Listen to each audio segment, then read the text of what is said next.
Bonsoir, nous vous recevons chez nous aujourd'hui et nous vous accueillons à cette émission que nous avons appelée Il était une fois. Nous, c'est Ace Vedoso. Et Wildy. Alors, il était une fois, c'est une histoire, c'est une rencontre. Deux personnes, c'est deux amours qui se sont unis pour ne faire qu'un seul. C'est nous qui vous racontons avec eux leur histoire. 2 ans pour certains, 5 pour d'autres, 15 ans de mariage encore pour d'autres. Nous allons recevoir tour à tour un couple qui va nous raconter son histoire.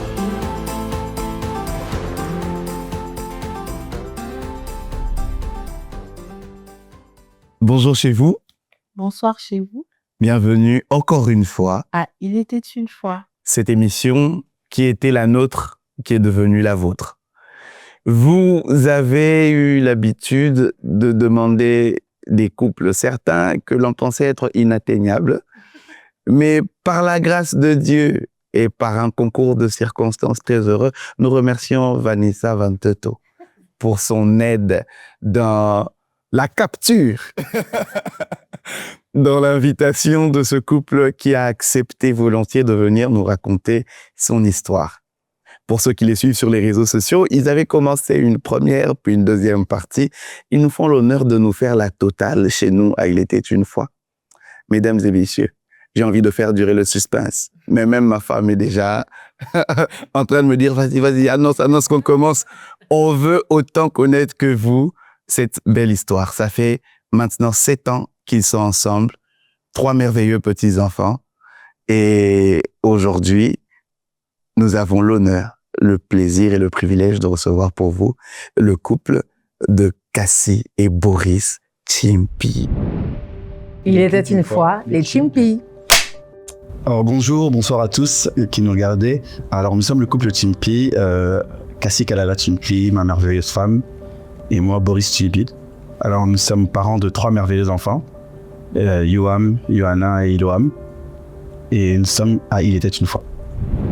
Bonjour papa Boris, bonjour maman Cassie. Bonjour. Bienvenue, Elle était une fois. Merci beaucoup. Nous sommes très heureux de vous recevoir aujourd'hui et de raconter votre histoire.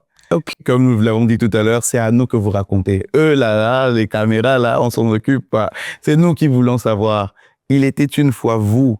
Comment ça a commencé? D'où c'est parti? Qui a vu qui? Qui a contacté qui? Qui a fait quoi? Comment on en est arrivé là? 7 ans déjà de mariage, bientôt. Ouais. Et 3 merveilleux enfants. Oui. Nous avons beaucoup de questions que les gens se posent. Bon, quand je dis les gens, je veux juste pas dire que nous nous posons. Donc, prenez ces questions que l'on va poser comme si c'était des questions que des gens ont posées. Parce que, bon, on connaît nos gens, on sait le genre de questions qu'ils posent, mais nous-mêmes aussi, on est un tout petit peu curieux de savoir 2-3 choses. Moi, personnellement aussi, je viens, t'en fais pas, je vais pas t'attaquer. Elle me regarde déjà, genre, tu veux m'attaquer encore, pourquoi? Non, ça c'est moi, je vais demander des clés à papa Boris pour savoir comment ça se passe. Mais on arrivera. Avant qu'on en arrive là, histoire, racontez, il était une fois vous. Ma version, sa version. Ah! Déjà, faut commencer par ça. On aime quand il y a 2 versions. On aime quand il y a 2 versions. C'est à vous de voir qui. On commence avec sa version, hein. Comme d'habitude, il n'y a pas de souci. Nous, nos versions, elles sont toujours authentiques parce que nous, les femmes, on est dans les détails. Okay. Voilà. Mais nous, on se rappelle bien des choses. Exactement. Bon, si tu vois que tu rajoutes, Voilà. tu modifies. On commence avec sa version alors. D'accord. Ok. Alors, Boris et Cassie, comment ça a commencé? Faut savoir déjà que on est de 2 milieux totalement différents. Moi, j'habitais en région parisienne, en France. Lui, il était en province, dans une province qui s'appelait Le Mans. Donc, on n'est pas du tout destinés à se rencontrer. Et encore moins parce que, du coup, moi, j'étais vraiment dans l'église, vraiment la musique, milieu chrétien. Vraiment, c'était vraiment ça ma vie. Et lui, vraiment, il était dans le foot. Donc, lui, il était en voie de devenir... Il était déjà en semi-professionnel et il était en voie de devenir joueur professionnel. Mais comme Dieu ne dort pas, c'est pas cool. Mais Dieu savait qu'il fallait que ça arrive pour qu'on puisse se rencontrer. Nathalie, tu racontes ma version. Mais parce que je combine les deux. Ah, ok, d'accord. Les Congo CD, si tu vois que tu rajoutes. Ok.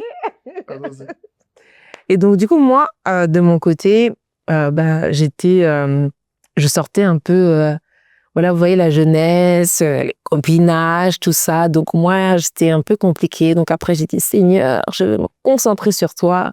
C'est l'église. Et puis, voilà, je veux plus sortir avec un garçon. Je me concentre sur toi, l'église et le travail. Parce qu'à l'époque, j'avais arrêté les études.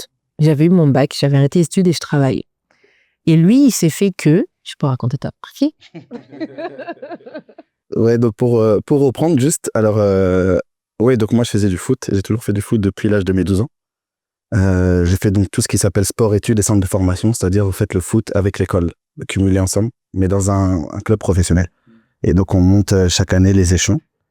Et il s'avère que, voilà, il y a une année, c'était en 2013 exactement, c'est l'année où j'ai donné ma vie à Christ.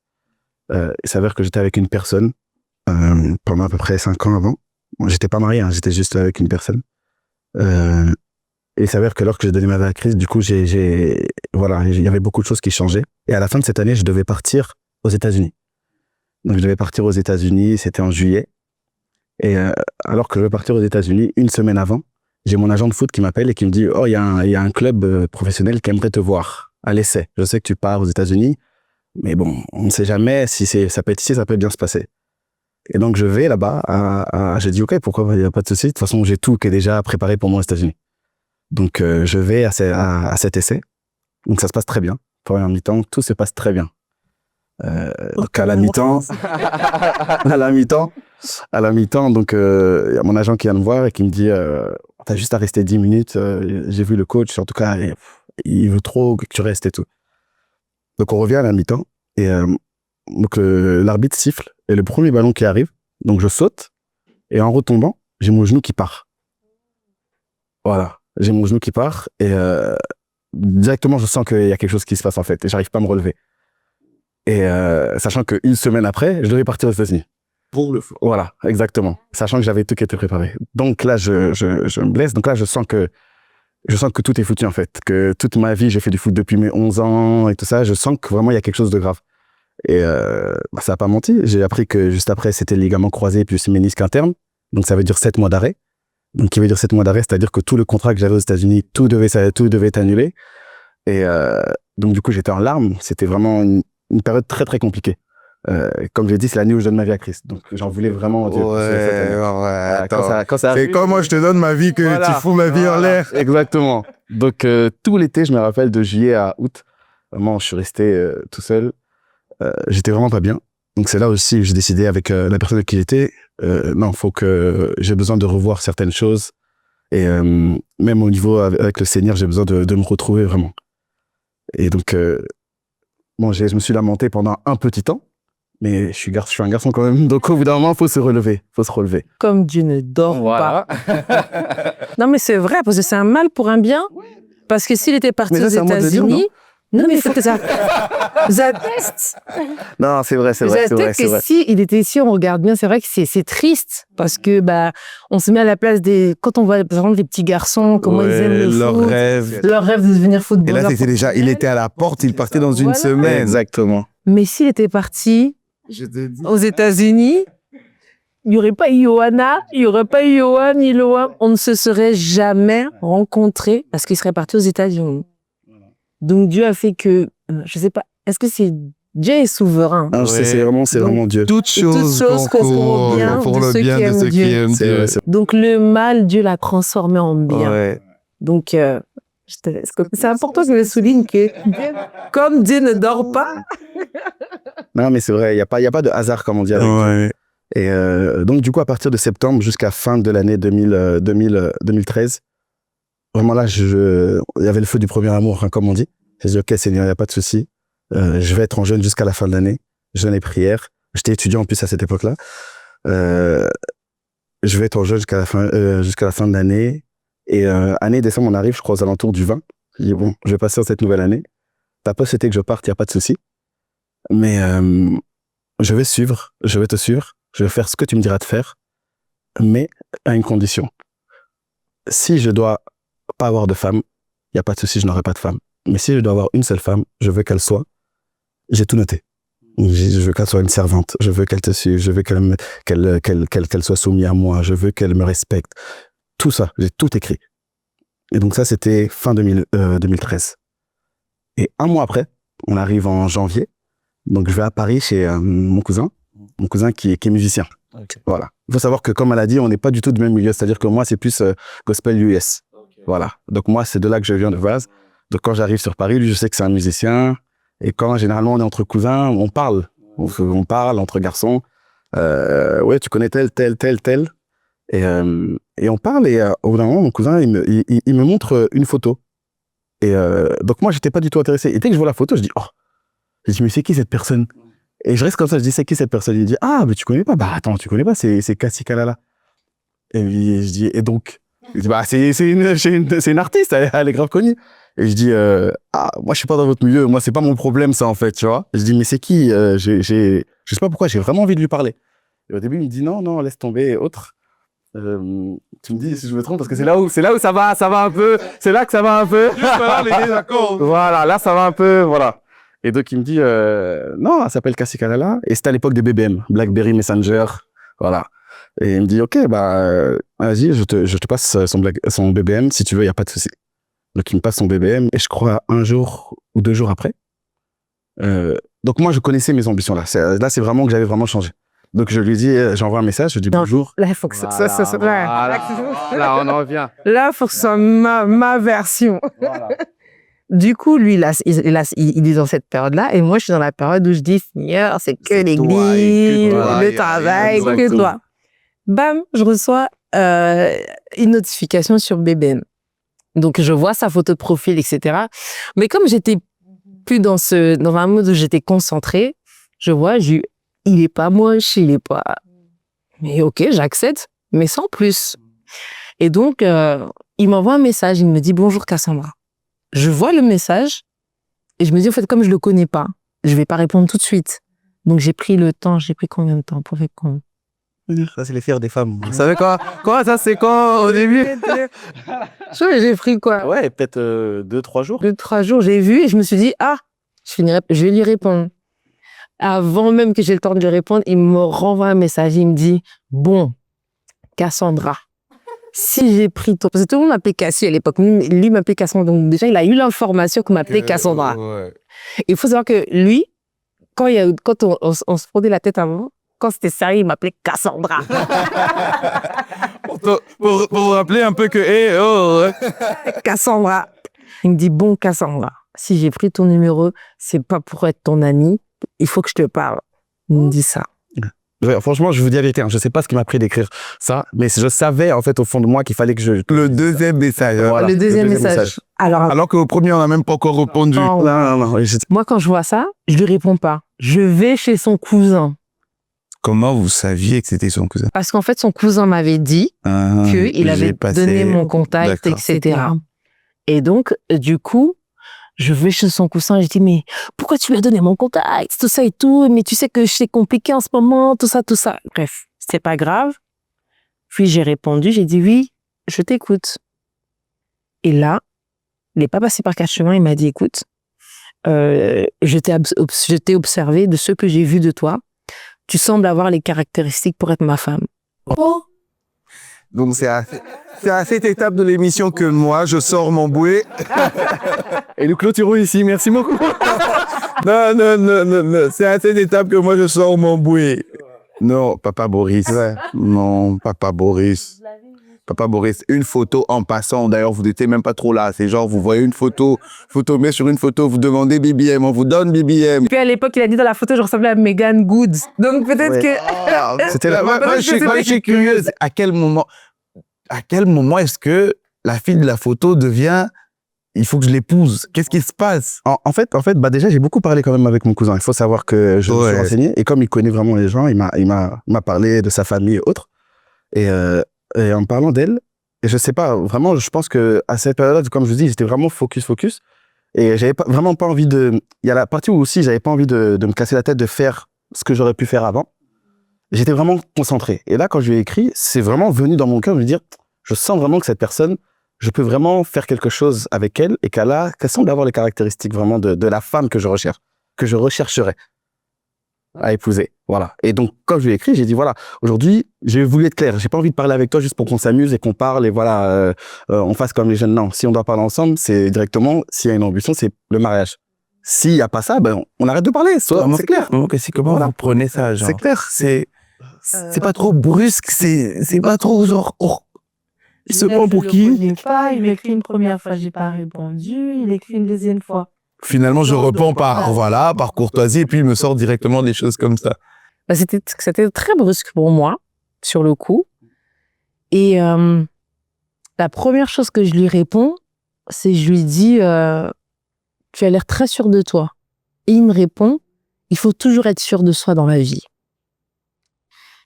Et du coup, je sais pas, à ce moment-là, en fait, bah, je regarde son profil, je vois, il avait un verset biblique en statut et tout. Je lui dis, écoute, moi, c'était compliqué. Je te promets rien, mais je veux bien apprendre à te connaître. Donc, c'est ce que je lui ai dit. Alors, du coup, on a commencé à parler. Et là, ce qui est intéressant dans notre relation, c'est que on n'est pas encore ensemble, mais on parle tous les jours et on fait des choses comme si on était déjà ensemble. C'est-à-dire que, par exemple, je lui demande, je vois que chaque jour, il changeait son statut BBM, il mettait un verset biblique chaque jour. Et du coup, je lui demande sur BBM, je lui dis, mais pourquoi tu changes de verset chaque jour? Et il me répond, bah en fait, en ce mois-ci, je suis en train de lire le livre de Proverbes, donc chaque jour, je mets un verset. Du coup, ça m'a touchée, parce que je me suis dit, bah c'est pas le type de garçon vers qui j'allais avant. Et j'ai beaucoup aimé. Et puis, il me fait la proposition, il me dit, si tu veux, on peut lire les livres de Proverbes ensemble. C'est des Proverbes 30. On peut lire Proverbes 30. Juste une petite parenthèse. Hein. Je pense qu'il y a aussi le fait qu'il y ait mon cousin entre qui a permis à ce que ce soit plus souple. On a plus fluide. Hein. Parce que je pense qu'elle lui faisait confiance. Et aussi, moi, je lui faisais confiance. Donc, je sais qu'il avait pas. Je pense que ça a joué aussi beaucoup. C'est vrai qu'aujourd'hui, on l'oublie, mais. Un bon Iniesta Voilà, qui exactement. a tourné au milieu du terrain. Là, on se comprend. On vous salue. Les cousins, sois bénis. Non, c'est ça, ouais. Et donc, du coup, je lui dis, bah, il me demande si je veux lire avec lui les proverbes. Et puis, je dis, OK. Alors, du coup, chaque soir, on se parle la journée, comment tu vas, t'as fait quoi, etc. Et puis, à la fin de la journée, on arrive, avant de dormir, on lit un chapitre de proverbes. On tombe sur le proverbe 31, comme par hasard. Non. C'est beaucoup plus que là. C'était un proverbe, si tu lisais proverbe, c'était un proverbe par jour. C'était un proverbe par jour. Alors, on lisait. Du coup, moi, je l'ai rejoint là où il était. Et du coup, à chaque fois, on clôturait par la prière. Donc, on n'était pas ensemble, mais on priait déjà ensemble. Et moi, à ce moment-là, quand il est venu, j'étais vidée spirituellement. J'étais vraiment au plus bas. Et du coup, je m'étais dit, Seigneur, je dois me reconcentrer sur toi. C'est que toi. Et maintenant que toi, je me focus. Mais je ramais quand même. Et ce qui m'a motivé en fait à vraiment me ressaisir, c'est que lui, il venait de donner sa vie au Seigneur. Et en fait, le zèle qu'il avait, je me suis dit, mais attends, moi, je suis enfant de pasteur, je sers à l'église, je suis tout le temps à l'église, Seigneur. J'ai dit, je vais me consacrer. Mais comment ça se fait que lui qui vient de donner sa vie à Christ, il est plus zélé que moi, en fait? Et c'est vraiment, pour le coup, il m'a vraiment tiré, en fait. C'était vraiment lui qui prenait les initiatives de prière, tout ça et tout. Et en fait, quand j'ai vu ça, je me suis dit, non, je peux pas rester en bas, c'est pas possible. C'est moi aussi qui dois normalement lui montrer. Et donc, du coup, à ce moment-là, on a recommencé on a commencé à se fréquenter, etc. On a commencé à prier. Et puis, moi, j'avais fait une demande au Seigneur. J'avais dit, Seigneur, mon mari, moi, je suis très grande de taille, je fais 1m83, sans talons. Et j'aime rajouter des talons. Je sais pas pourquoi, mais j'aime. Et j'avais dit au Seigneur, le mari que tu vas me donner, il faut qu'il soit plus grand que moi de taille et que même quand je mets des talons, il doit quand même être plus grand que moi, je ne dois pas le dépasser. C'est la prière que j'ai toujours fait à Dieu. La première fois, on se voit, du coup, après nos échanges et tout, il vient me chercher, je rentre dans la voiture. Le point faible, je dis Regarde mais un je peu. regarde qui c'est comment. Donc j'ai un petit peu peur, je sais pas comment et tout. Et puis le moment où il descend de la voiture, je me mets à côté de lui et je vois qu'il a une tête de plus que moi. Je me dis ok, C'est bon. c'est bon, on peut continuer. Dans ce jour-là, si c'était pas ça, ça allait être genre. Hein? Mais C'était des signes qui manquaient. il m'a toujours dit, il me dit, mais tu te rends compte comment tu m'as regardé le premier jour? Il m'a regardé de haut en bas et tout. Mais moi, c'est vraiment le signe. J'ai toujours de me dire au Seigneur, des seigneurs, moi en tout cas, je peux pas avoir un mari qui soit plus petit de taille que moi parce que c'est chacun a ses critères. Hein. Oui. Et moi, ça faisait partie de mon critère. Et le Seigneur, quand j'ai vu ça, j'ai dit, ok, on y va. Et puis, de fil en aiguille, ce que j'ai aimé avec lui, c'est que la relation était vraiment consistante. C'est que on est là juste pour être là, être amoureux, parler au téléphone, je t'aime, je t'épousais, non. C'est-à-dire quand il y avait des conférences, on allait ensemble. C'est même lui qui m'a fait découvrir, par exemple, le pasteur Marcelo, après avec qui j'ai travaillé, c'est parce que lui, il écoutait, etc. Il m'a emmené une première fois dans l'une des conférences du pasteur. Enfin, il y a eu plein de choses qu'il faisait quand il y avait dans notre église Impact Conférence. C'est lui qui m'emmenait alors que moi, j'étais non. C'est vraiment lui qui me poussait vraiment. Et pour moi, c'est ça qui a fait que notre relation, dès le départ, elle a été consistante. Après, vous savoir que maintenant, moi, il m'a rencontré, lui, au niveau de l'école, c'est une tête. Il fait des grandes études. Quand je l'ai rencontré, il faisait en même temps préparer son diplôme d'opticien en même temps, et en même temps, il préparait son diplôme de pharmacien. Et du coup, j'ai compris que j'étais avec une tête. Moi, j'avais arrêté l'école. Moi, j'ai raté mes bacs 2 fois. Je l'ai repris 3 fois. Donc, ça a été psychologiquement, c'était épuisant pour moi. Un brevet d'État. C'est Oui. Ouais. L'examen d'État, voilà. Psychologiquement, pour moi, c'était... Vous connaissez en plus quand vous êtes connu. Elle a raté son bac une première fois. Une deuxième fois. J'entendais même mes gens qui étaient avec moi comment se moquer de moi par derrière. La sœur cassée, tout ça. Donc, il y avait beaucoup de honte, il y avait beaucoup de choses. Je voulais me mettre en retrait. Et je voulais me cacher un peu dans ce cocon-là. Je travaille seulement. Et puis voilà, la facilité en fait. Alors, à ce moment-là, on avance, on chemine ensemble. Et au bout de 6 mois, il me dit bon, écoute, non, le mari de ton frère, c'était un autre. Moi, je crois que j'ai fait la rentrée en 7 ans, donc c'était au bout de quelques mois après qu'on se mette ensemble. D'abord, on se parle, il me fait comprendre que voilà, que je suis intelligente. Il me revalorise déjà.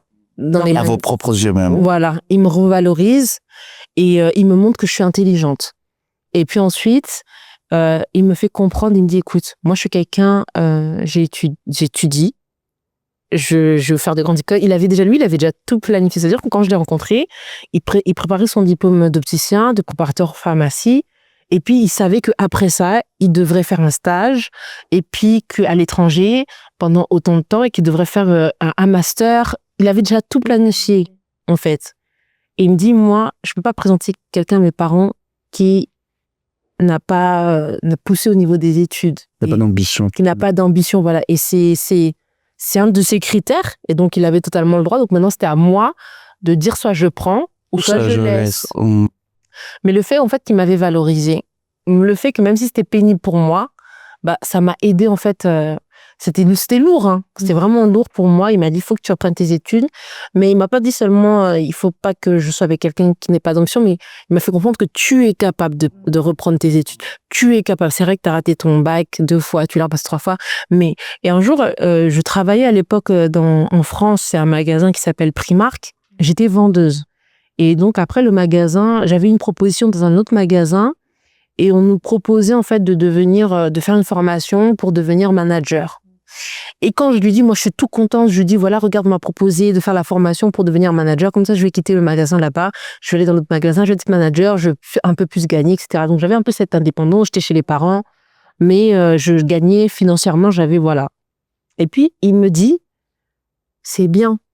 Mais tu sais, le jour où il y aura un manager qui aura étudié, qui aura fait les études, le master, cela pour être manager, le jour où ce manager va se présenter dans la boîte, toi, on va te mettre de côté Parce que toi, tu as juste fait une formation. Alors que lui, il a étudié pour être manager. Donc, toi, tu seras automatiquement dévalorisé. Quand il m'a dit ça, ça m'a un peu stick et ça m'a motivé pour, voilà. Alors, pour reprendre les études, là, c'est vraiment, maintenant, c'est pour vous dire qu'on s'est rencontrés. Lui, il avait son moment où, voilà, il a eu sa blessure, mais c'est comme si, à ce moment-là, Dieu le ramène dans ma vie pour complètement changer ma manière de percevoir mon système de pensée, en fait. Donc, c'est vraiment, souvent dans les relations, c'est des femmes qui rencontrent les hommes, elles les prennent et tout. Moi, ça a été tout le contraire. Et j'ai envie de, juste pour bien me situer dans l'histoire, là, à ce moment-là, vous êtes toujours dans votre temps de blessure après le genou ou ça s'est déjà guéri, mais on est plus dans le foot, on est passé à autre chose? Ouais, je suis toujours dans mon temps de blessure. Je me dis toujours que peut-être que le foot, ça pourra reprendre. Mais bon, je me fais pas aussi de fausses idées comme avant. C'est-à-dire que là, je me suis un peu plus réaliste. C'est-à-dire que si ça marche, ça marche. Si j'arrive à reprendre facilement, tant mieux. Mais sinon, voilà pourquoi je fais les études et autres, voilà. Et ce qui était bien aussi, c'est ce qui était bien, ouais, je veux dire ça comme ça, c'est qu'on était aussi on n'était pas à côté, hein. C'est-à-dire qu'on on se voyait une fois tous les 2 mois, une fois par mois. On était à 4-5 heures, en fait, de route. Donc, ce qui fait que pendant, 2-3 ans, on ne voyait pas, voilà, c'était vraiment à longue distance comme ça, ouais. Pendant on a fait 4 ans de relation. 3 ans et demi de relation dans longue distance, ouais. Voilà. Et pendant ce temps, motivation. Voilà, motivation. Et vous reprenez les études. Donc, je reprends les études. Et à ce moment-là, c'est difficile parce que je suis pas allée sur les bancs d'école, ça fait un moment. Et puis là, faut repartir. Et à ce moment-là, là, il a vraiment été un moteur. Vraiment, il a été vraiment un appui. Moi, je dis souvent, je sais, hein, mais je dis toujours, je t'aime, mais Dieu t'aime plus que moi. Et il me dit la même chose. Donc, c'est toujours Dieu avant. Mais je dis toujours que Dieu savait qu'il me fallait la démonstration tangible de son amour, une démonstration physique de son amour sur terre. Alors, il m'a envoyé mon mari. Parce que quand on dit « Marie, sacrifiez-vous pour votre femme comme Christ l'a fait pour l'Église », moi, quand je vois vraiment en mon mari cette définition. Quand il fallait faire les démarches pour recommencer l'école, moi, je me disais, je vais aller dans un lycée. Il m'a dit, non, tu vas aller en école de commerce. Mais aller en école de commerce, il faut passer les concours. Moi, j'entendais ma sœur, mon aînée, elle a fait école de commerce, concours, mon autre sœur. Je me dis, mais elles, c'est des têtes, elles sont intelligentes, elles ont fait des écoles de commerce. Elle est rentrée. Oh, maman, quand j'ai passé les concours pour la MBA. C'est MBA, ça passe. Ça passe bien. Moi, à l'époque, je disais à mes parents, je vais faire la musicologie parce que c'est dans mon délire de musique et tout. Ma mère, elle a dit, hors de question. Tu vas à l'école, tu fais ton bac littéraire et puis c'est tout. Donc, j'étais là et je me disais, je vais passer des concours. Il me disait, tu vas réussir. Il a commencé à m'aider à chercher les écoles. Donc, on était en longue distance. Donc, il m'appelait, on cherchait les études et tout. Les écoles. Il m'appelait, est-ce que tu as envoyé ton dossier de candidature? Non, montre-moi. Il faisait un suivi, montre-moi le mail, envoie-moi le mail, capture d'écran, tout ça. Est-ce que tu as envoyé? Parce qu'on ne sait jamais. Tu connais, tu fais, mais... Exactement. Et moi, j'étais comme ça. Ah, là, c'est un... Non, on dit rien. Et donc, il suivait.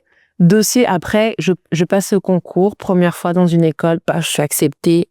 Je fais l'entretien, je passe le concours, ça passe. Je suis contente, enfin. Maintenant, quand c'était comme ça, c'était... les devoirs, parce que j'avais des devoirs, tout ça, je repars sur le banc de l'école déjà le matin. Je commence à 8h, à 6h30, mon téléphone sonne. Est-ce que t'es déjà debout? Ouais. Il avait mon emploi du temps. Il avait, à l'époque, on avait, vous savez, c'est les comptes dans lesquels il y a les notes, tout ça. Il avait le mot de passe, il se connectait, il regardait. Donc, quand j'avais une mauvaise note, il savait. Mon bulletin de semestre, il connaissait. Pourquoi t'as pas eu la moyenne ici? Pourquoi? Il connaissait tout. Quand je devais préparer des devoirs de table, des examens, il savait, est-ce que tu as révisé? Est-ce que tu révises? Et des fois même, on s'appelait au téléphone, comme lui, il révisait en même temps. Et au moment de réviser, OK, on révise. Donc lui, il révise de son côté. J'ai le haut-parleur. Je suis en train de travailler. On révise ensemble. Il suivait tout à la lettre. De sorte que quand j'ai eu mon diplôme après mes 2 ans, ma famille, ils m'ont pas dit félicitations. Moi, ils ont dit merci, Boris. Ils ont dit merci, Boris. C'est lui qui a fait le gros travail. C'est lui, en fait, qui a fait le travail. Il m'appelait le matin. Est-ce que t'es à l'heure? Est-ce que t'es déjà réveillé? Des fois, même quand je savais que j'étais en retard, j'avais peur. Il m'appelait. 7h45, tu es où? Je suis encore dans le métro. Je réponds pas au téléphone. Je fais vite. Dès que j'arrive en classe, je fais crier, ah, désolé, je n'avais pas vu, je suis en cours. Mais moi-même, je sais que je suis arrivée en retard, en fait. Après, je l'appelle, non, mais en fait, j'avais pas vu tout ça, vu que j'étais pressée, tout ça. Mais en fait, j'avais ce truc-là. C'était une bonne pression, en fait. Ouais. C'est une vraiment bonne pression. Et du coup, c'est quand j'ai fini, on parlait mariage, tout ça, etc. Mais il me faisait comprendre, en fait, il était réaliste. C'est-à-dire qu'il me faisait comprendre qu'écoute, tant que t'as pas de diplôme, il n'y a pas de mariage. On parle pas de mariage, on parle pas d'avenir. S'il y a Pourtant, pas, c'est ce qu'il voulait. C'est ce qu'il voulait. Waouh. Ouais, non, c'est bien, c'est bien. Ouais, mais c'est bien rappelé ça. Oui, parce que c'est ça même, genre, dès le début, vous êtes venu dans le but du mariage. C'est vraiment, genre, je suis là pour ça. Mais vous arrivez, vous trouvez que la personne n'est pas suffisamment prête par rapport à vos critères et par rapport à ce que vous savez que vous voulez. Vous acceptez de prendre votre mal en patience et vous travaillez sur elle pendant tout ce temps et vous mettez en pause ce que vous vouliez, le temps qu'elle arrive à comment est-ce qu'on atteint ce niveau? Quel genre de cœur il faut avoir? Comment ça se passe en ce moment-là au fond de vous? Est-ce que c'est juste parce que vous l'aimiez vraiment? Parce que c'est clair, c'est sûr qu'il y avait d'autres personnes qui pouvaient répondre à ce critère-là sans que vous puissiez passer par ces étapes-là. Qu'est-ce qui a fait que vous puissiez vous attacher autant? Et vous investir autant. Et vous investir autant? Tous les matins, appeler, suivre les devoirs. Ah oui, j'ai oublié de préciser la prière que j'ai fait fin décembre 2013. En fait, quand je l'ai rencontré, et je pense les 3 premiers mois, il s'avère que chaque jour, on peut dire à peu près, je cochais des cases. Et au bout de 2-3 mois, j'ai vu que toutes mes cases étaient causées. Toutes mes cases vraiment étaient causées, en fonction d'elles, ouais. Après, il y a des choses que j'avais pas demandé, par exemple les études et tout, c'est pas les choses où je me suis... Ouais. Mais j'ai vu que tout avait été coché. Donc je me suis dit, ah, Seigneur, tu as répondu à ma prière. Donc là, vraiment, ok. Donc comme tu as répondu à ma prière, en tout cas, moi, je vais faire tout pour l'honorer, pour quoi qu'il faut que je fasse, en fait. C'est-à-dire l'aider à monter, aider à aller où est-ce qu'elle va. En plus, entre-temps, j'ai appris, du coup, qu'elle était une servante de Dieu de Paris, qui était quand même très renommée. Donc, on peut pas marcher sans qu'on la reconnaisse, en fait. Et là, c'est là, en fait, où je me suis rendu compte aussi de la grâce que les Seigneurs avaient déposée en elle. Et je me suis dit, non, si elle a cette grâce-là, je vais l'accompagner. Et j'ai dit au Seigneur, en tout cas, moi, je l'accompagnerai dans tout ce qu'elle devra faire. Moi, je vais être son serviteur aussi pour elle. C'est-à-dire que ce soit pas que dans la musique, mais que ce soit aussi à côté. C'est-à-dire dans tout ce qu'elle va faire, je vais l'accompagner. Et pour moi, s'il fallait prendre le temps, je devais prendre le temps. C'était vraiment ce que je devais faire pour ça. Donc, peut-être c'est quelqu'un qui n'a pas voulu tuer ses ambitions. Au contraire, il a vu toutes les grâces qu'il y avait en vous. Et ce que je voyais pas. Il y a des choses que je voyais pas, en fait. Enfin, le fait de me dire que j'ai de la valeur, le fait de me dire que j'étais une belle femme, en fait. Des choses comme ça. Enfin, vous savez, moi, j'avais des complexes. Je me trouvais trop mince. Je me trouvais trop grande. Il y a plein de choses que j'aimais pas en moi, en fait. Et d'avoir quelqu'un qui dit non, moi, j'aime comment t'es, j'aime que tu sois comme ça, j'aime ça de toi, j'aime ça. Ben, ça vous redonne, en fait, de la valeur et beaucoup de confiance en soi.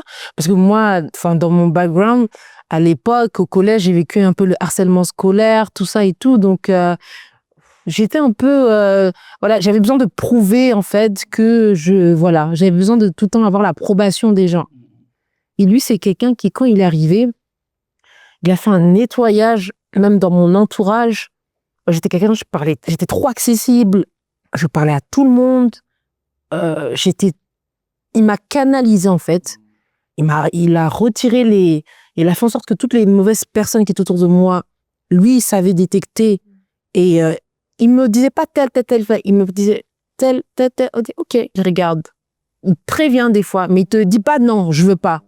Et bizarrement, à chaque fois, même si ça prenait 2 mois, 3 mois, 1 année, il finissait toujours par avoir raison. C'est la personne, me dis pas que je t'avais pas prévenu. Et il a ce truc-là, lui, quand il sent pas. Quand ça passe, ça passe. Il était comme ça. Et donc vraiment, il a fait vraiment un gros travail au niveau de mon estime, de la confiance en soi, tout ça. C'est des choses que vraiment je me dis, hein, c'est pas tout homme qui pouvait supporter de faire ça, parce qu'en généralement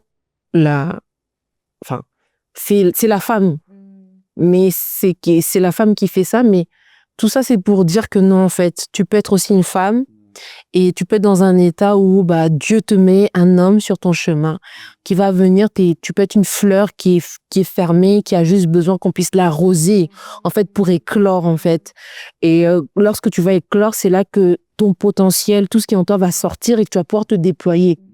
Et il y a des femmes qui ont déjà ce truc-là, elles sont déjà, voilà, et puis elles sont tellement ouvertes que leur fraîcheur déborde même sur toutes les personnes qui sont autour d'elles, sur leurs compagnons, sur leur mari, etc. Mais t'en as, elles ont besoin. Et moi, j'avais besoin qu'on vienne me verser de l'eau pour qu'on me dise, ah, petite fleur, tu es capable d'éclore, tu es capable de t'ouvrir, tu es capable d'être lumineuse, tu es capable de ceci, de cela. Et vraiment, Dieu l'a fait au travers de mon mari. Donc, on marche, on avance ensemble. Et puis, j'ai eu le diplôme. Et faut savoir que moi, avant de se marier, on était beaucoup, il faut le diplôme, il faut le permis, il faut un minimum d'indépendance de ton côté. Et comme ça, on se marie, tu es complète. Donc, quand on s'est mariés, j'avais mon permis, j'avais mon diplôme, je travaillais, j'avais été embauchée, j'étais chargée des services généraux dans une banque. Enfin, je gagnais bien ma vie, j'étais chez mes parents. J'avais une voiture qui m'a acheté que j'ai cassée un mois après. C'est important de dire. Donc, j'étais plutôt bien. Et ça, c'est grâce à cette stabilité-là, j'ai pu l'avoir grâce à lui.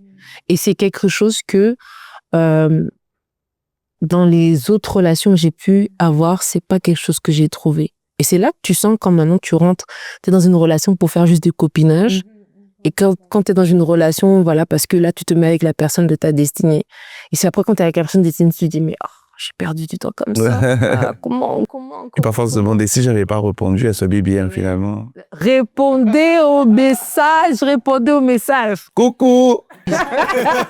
Répondez au coucou. Répondez au coucou. Vous savez pas ce qu'un coucou peut cacher. Peut-être c'est un cousin qui a envoyé votre photo, une cousine qui a parlé de vous. Vous recevez un coucou spontané, vous ne savez pas c'est qui. Vous savez pas. Bon, mais vous aussi, n'allez pas trop de coucou. C'est ça. Faut aussi appeler un premier coucou. Le deuxième, ça peut être directement, je viens pas jouer. Exactement. Il faut savoir ce que vous voulez et ne pas avoir peur de dire les choses telles que vous les pensez. Toi, tu m'as fait coucou, mais tu m'as pas dit. Toi. Bon, autre parenthèse, soit dit en passant. Alors, donc là, vous avancez, le diplôme, le permis vous a poussé, vous êtes arrivé. Et finalement, vous dites, OK, là, c'est le moment peut-être de commencer à parler mariage. Et 2 ans après. Hein. Non, la même année du diplôme, à la fin de l'année, il me fait la demande en mariage.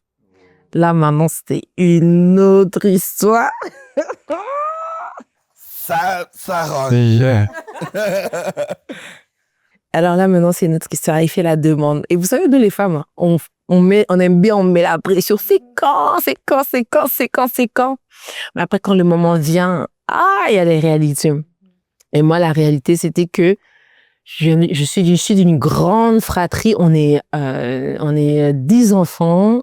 Et moi, je suis au milieu. Et donc, après ça, la génération après moi, j'ai 6 ans d'écart avec ma petite sœur. Et moi, j'étais vraiment celle qui était à l'église, 24 h sur 24. Donc, mon papa comptait sur moi dans le ministère, etc. Et mon papa me disait toujours, toi, ton mari, il faudra tout faire t'arranger pour qu'il vienne à l'église parce que toi, avec ta position, tu ne peux pas partir. Aïe. Lui, il avait déjà ses plans. Il savait déjà que lui, il a son église. Donc, après le mariage, je devrais le suivre. Et ça, c'est ça, les papas pasteurs, vraiment. Quand c'est les enfants des autres, vous aimez que vous dites, oh non, la femme doit suivre son mari. Mais quand ce sont vos propres filles, vous n'aimez pas ça. Arrêtez de nous faire ça. Arrêtez. Bisous, papa. Soit dit en passant. Non, mais c'est pas facile pour eux. Oui. Et donc, du coup, là, à ce moment-là, faut savoir que on rentre dans le mariage. Et là, mon père, c'était vraiment... Ah non, mon père, lui, c'est moi. Il a élevé ses enfants tout seul. Il s'est débrouillé pour nous. On a vécu quand même dans un cadre de vie. Et puis, en gros, c'est la personne qui va venir après. C'est pas... voilà. Il disait toujours que les hommes qui nous épouseraient devraient le dépasser. Alors, non, lui, il vient. Il étudie encore. Et après le mariage, il lui restait encore 1 an d'études. Non, pendant l'année du mariage. Ouais, oui, donc après notre mariage, si on voulait se marier, il allait lui rester encore 1 an d'études. Ah, bah, je te laisse raconter. Bah oui, c'est comme elle a dit. En fait, il faut savoir que du coup, en 2016, ouais, une chose qui n'a pas été dite, c'est que du coup, moi, j'étais étudiant. Donc, j'étais en master. Donc je suis parti faire ma première année de master en Chine. Et la deuxième année... Donc, parlez mandarin. Ndiar. C'est-à-dire un petit peu. Tu vois, tu t'es cherché des problèmes. Tu sais, ça commence à partir au mandarin, là. Non, il faut savoir, ça, c'est une langue qui s'apprend très bien. En fait, il faut savoir que là-bas, il n'y a pas de conjugaison. C'est pas je vais, tu vas, il va. C'est je mangeais, toi manger. Il mangeait. C'est pour ça que vous voyez que quand vous allez voir généralement quand il y a les Chinois qui essayent de parler français, ils vont dire moi manger, moi dormir. C'est parce que là-bas, ils conjuguent pas, ouais. Donc en fait, ça s'apprend vite en fait. Et c'est vrai qu'en 7 mois, non, franchement, vous pouvez comprendre très bien. Là, bon, j'ai perdu parce que j'ai moins pratiqué, mais c'est vrai que non, ça s'apprend très vite. Franchement, s'il y a une langue que je recommande, c'est vraiment le mandarin. Ouais, c'est vraiment le mandarin. Apprenez le mandarin. Exactement. On se kiss. Sait-on jamais. Donc je suis parti en Chine du coup la première année et la deuxième année j'ai fait la fin de mon master. Je suis parti aux Philippines aussi entre temps et la dernière année de mon master je l'ai fait au Congo. Mais il faut savoir que pendant ces 2 ans du coup de master, j'étais étudiant et donc du coup on économisait pour le mariage. La personne qui travaillait c'était pas moi, c'était elle. Donc du coup direct après avoir eu son diplôme et tout ça, elle a commencé à travailler et il faut savoir aussi comme j'ai fait du foot, j'ai eu depuis mes 13 ans, j'avais des contrats, donc je savais aussi, j'avais connu, si on peut dire un peu l'abondance financière. Et bon, ça s'est stoppé d'un seul coup, mais après, je savais ce que je voulais et elle a travaillé, donc c'est elle qui a ramené. Mais au travers de ça, Dieu a fait beaucoup de grâce aussi. Mais je pense qu'on va le raconter après. Et donc la rencontre avec papa, donc je vais à l'église, il m'invite à l'église pour venir le voir dans son bureau. Avant ça, tu me fais la demande. Ouais. Et il me fait la demande en décembre et il me dit... Là, on est en décembre décembre 2016. Décembre 2016. Alors, il me met moi, je lui mettais toute la pression. C'est quand tu me fais la demande. C'est quand tu me fais la demande? Il me fait la demande. Pendant les 2 premières années, là. Je l'avais dit qu'il fallait qu'elle ait les diplômes. Elle l'a eu. Maintenant, c'est quand? Donc, elle m'a mis la pression. Donc, imagine, dites-vous, en juin, j'ai eu les résultats. Juin, juillet, août, septembre, octobre, novembre, décembre. Des petits messages subliminaux comme ça. Et puis, vous savez, il a fait quoi? Il me faisait des appels. Il m'a fait quoi? Il m'a emmené un jour comme ça. Il descend à Paris. Il m'emmène sur une rue là où il y a plein de bijoutiers. Alors moi, je dis, c'est les... Aïe, on est là. Il m'emmène dans les magasins. On rentre là, essaye. On rentre là, essaye. Attends, je chantais, j'ai pu venir, mais j'étais, on est parti.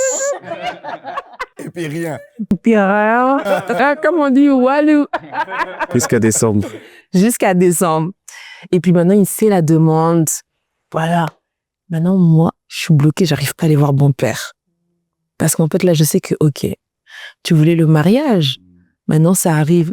Maintenant, il y a une situation là que tu dois affronter. C'est le départ. Parce que moi aussi, mon lien avec mon père, il était très particulier. C'est l'enfant du ministère. Clairement, c'est l'enfant du ministère. À ce moment-là, et donc, décembre, ça passe. Il me fait la demande le 17 décembre. Ça passe, fin de décembre, il dit, est-ce que tu as parlé à ton père? Je vais lui parler.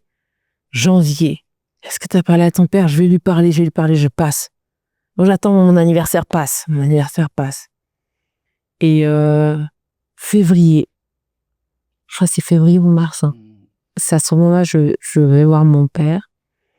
Et je lui dis, j'avais la bague de fiançailles, donc on me voyait à l'église. Je suis sûre que mon père y voyait. Parce qu'une fois, j'étais avec ma mère dans ma chambre, il rentre comme ça, et puis Boris m'avait offert une montre avec un sac et tout. Et mon père, il dit, ma mère était sur mon lit, mon père, il me dit, ça, c'est quoi ça? Après, il dit, bah, c'est un cadeau d'anniversaire. C'est mon cadeau d'anniversaire. Qui t'a offert ça? Je lui ai dit, bah, maman, ma mère, elle est venue à la rescousse à ce moment-là. Elle lui a dit un truc en lingala. Et tout. Mais je pense qu'il était pas, ils connaissent les parents. Et donc, du coup, et puis, il a laissé. Et le jour où maintenant, je me rappellerai toute ma vie, papa, si tu me regardes, c'était pas facile, hein. Et il était dans son lit, je toque dans la chambre et tout. Je dis, papa, je peux te parler? Et tout, il était assis sur son lit. Mon père, là, quand il est assis sur son lit, mon Dieu. Je rentre, je m'assois. Je dis, bon, bah, je voulais te parler parce que voilà, on m'a fait la demande en mariage et tout. Il est kiff. Après, je demande, je dis, ben voilà, il est tel, il est un tel, vraiment, il est très bien. Il dit, tu ne vas pas m'influencer. tu ne vas pas m'influencer. Il voulait se faire sa propre opinion. Voilà. Il a dit, je vais prier. Ouais, le chant. Je vais prier. Mon père, il a prié 1 mois, 2 mois, 3 mois. Aucune réponse. Donc, pas de réponse, il ne disait rien. Et donc, du coup, j'ai dit à Boris, je dis, OK, il faut que tu viennes me voir à l'église. Donc, un jour, un dimanche, je me rappelle, t'avais mis ta veste et tout, c'était vraiment bien habillé. Là, je te laisse la suite. Non, mais en fait, il faut savoir que c'est vrai que, bon, au début, on peut penser que c'est compliqué, surtout avec les papas. Mais aujourd'hui, je peux vous dire que je ferai la même chose que ce qu'il a fait. C'est même ce que j'allais dire. Mais ouais, je ferai exactement la même chose. C'est mon père qui n'arrêtait pas de dire, il pouvait arriver un truc, tu seras papa. Ouais, c'est ça. Tu penseras à moi. Exactement. Non, vraiment, exactement. Je lui en voulais à l'époque. Il s'avère que je rentre dans son bureau. Déjà, il n'était pas seul. Il était avec un diacre de l'église, Papa Jonathan. Et déjà, il n'était pas seul. Donc là, ça m'a... je dis, mais moi, j'ai envie de parler à toi. Pourquoi? Et voilà. Donc, je me présente et autres. Et donc, je termine en lui disant, du coup, que je suis dans ma dernière année de master. Et voilà, quoi. Il dit, OK. Il dit, mais t'es trop jeune. Déjà, donc, il commence, t'es trop jeune. Bon, moi, j'écoute. Je dis, t'es trop jeune et tout. Voilà, si vous êtes trop jeune encore pour vous marier, essayez de penser à l'avenir. Et en plus, j'ai pas envie que voilà vous mariez, que demain, je commence à vous ramener du lait pour votre enfant. Ah! Quand il m'a dit ça. Attends, comme là. En fait, il faut savoir que quand je viens devant lui, j'ai déjà un diplôme. C'est-à-dire que je suis spécialiste des yeux, opticien. Donc, c'est-à-dire que j'ai déjà des diplômes. Je lui dis pas, je lui dis juste que j'ai fait un master en plus qui va me permettre, voilà, de pouvoir, par exemple, diriger des entreprises et autres. Mais j'ai déjà ce qu'il faut, en fait. Et donc, je lui dis ça. Et à la fin, il me dit, ouais, j'ai pas envie de vous ramener du lait. Je dis, ah. Et donc, il y avait l'autre pape. Et le diacre, il en rajoutait. c'est pas lui qui va venir. C'est pas lui qui va venir. Non, mais oui, mais il est là pour un but. Il est là pour un but. Il est là pour ça. C'est lui qui ajoute des petites gauches. Ah, donc là, j'enchaînais. Et là, pam. Ah, et j'ai dit, OK. Et donc voilà. Et ça s'est terminé comme ça, en gros. Donc, j'étais déçu. Hein. Je vous dis, j'étais déçu. Et quand je suis ressorti, du coup, je lui ai fait pas. Je dis, OK, il n'y a pas de souci. Et il a dit ça, on va faire ce qu'il faut. On va faire ce qu'il faut, je vais travailler, et je reviendrai comme il se doit. Et il verra qu'il n'aura pas besoin de me ramener le lait. Et il verra qu'il n'aura pas besoin. Et aujourd'hui, vraiment, je rends grâce à Dieu. Petite parenthèse, parce que maintenant, on s'entend très, très bien. On s'entend très, très bien. Je peux passer l'après-midi avec lui. On va discuter vraiment de beaucoup de choses. Et s'il donne le lait, c'est parce qu'il veut faire du bien à ses petits-enfants ou pas parce qu'il en manque. C'est ça. C'est ça. Et voilà, aujourd'hui, il m'appelle fièrement son fils. Il m'appelle fièrement mon fils. Et c'est vraiment... Et aujourd'hui, même, je lui ai dit, aujourd'hui, je comprends. Je sais que tu as été dur, mais c'est des choses que je comprends parce que déjà, j'ai une fille. Et moi-même, demain, voilà, j'ai envie d'avoir quelqu'un de sérieux qui va voir... Donc voilà. Et en fait, non, les parents savent. Les pères savent. Donc c'est important parce que du coup, ça m'a même motivé ce jour-là quand il m'a dit ça. Ça m'a même motivé à faire beaucoup plus. Et voilà. Mais c'était dur, c'est vrai qu'à l'époque, et je sentais qu'elle aussi, même par rapport à, parce que voilà, elle avait du mal à aller voir son père par rapport à tout ça, par rapport au ministère. Mais par la grâce de Dieu, vraiment, je pense que Dieu a touché son cœur aussi au travers de ça. Il a compris que voilà, on voulait vraiment faire les choses sérieusement et que voilà. Non, c'est ça. Et il se passe combien de temps entre le temps où papa dit qu'il faudra pas qu'il ramène du lait et que finalement il accepte de vous recevoir? Il se passe quelques mois. Hein. Ouais. Ouais, il se passe quelques mois. Hein, parce que directement après, les parents se sont vus, je crois, avant que je parte en Chine. En fait, nous, il y avait un truc, c'est que dès le départ, on a mis notre mariage entre les mains du Seigneur.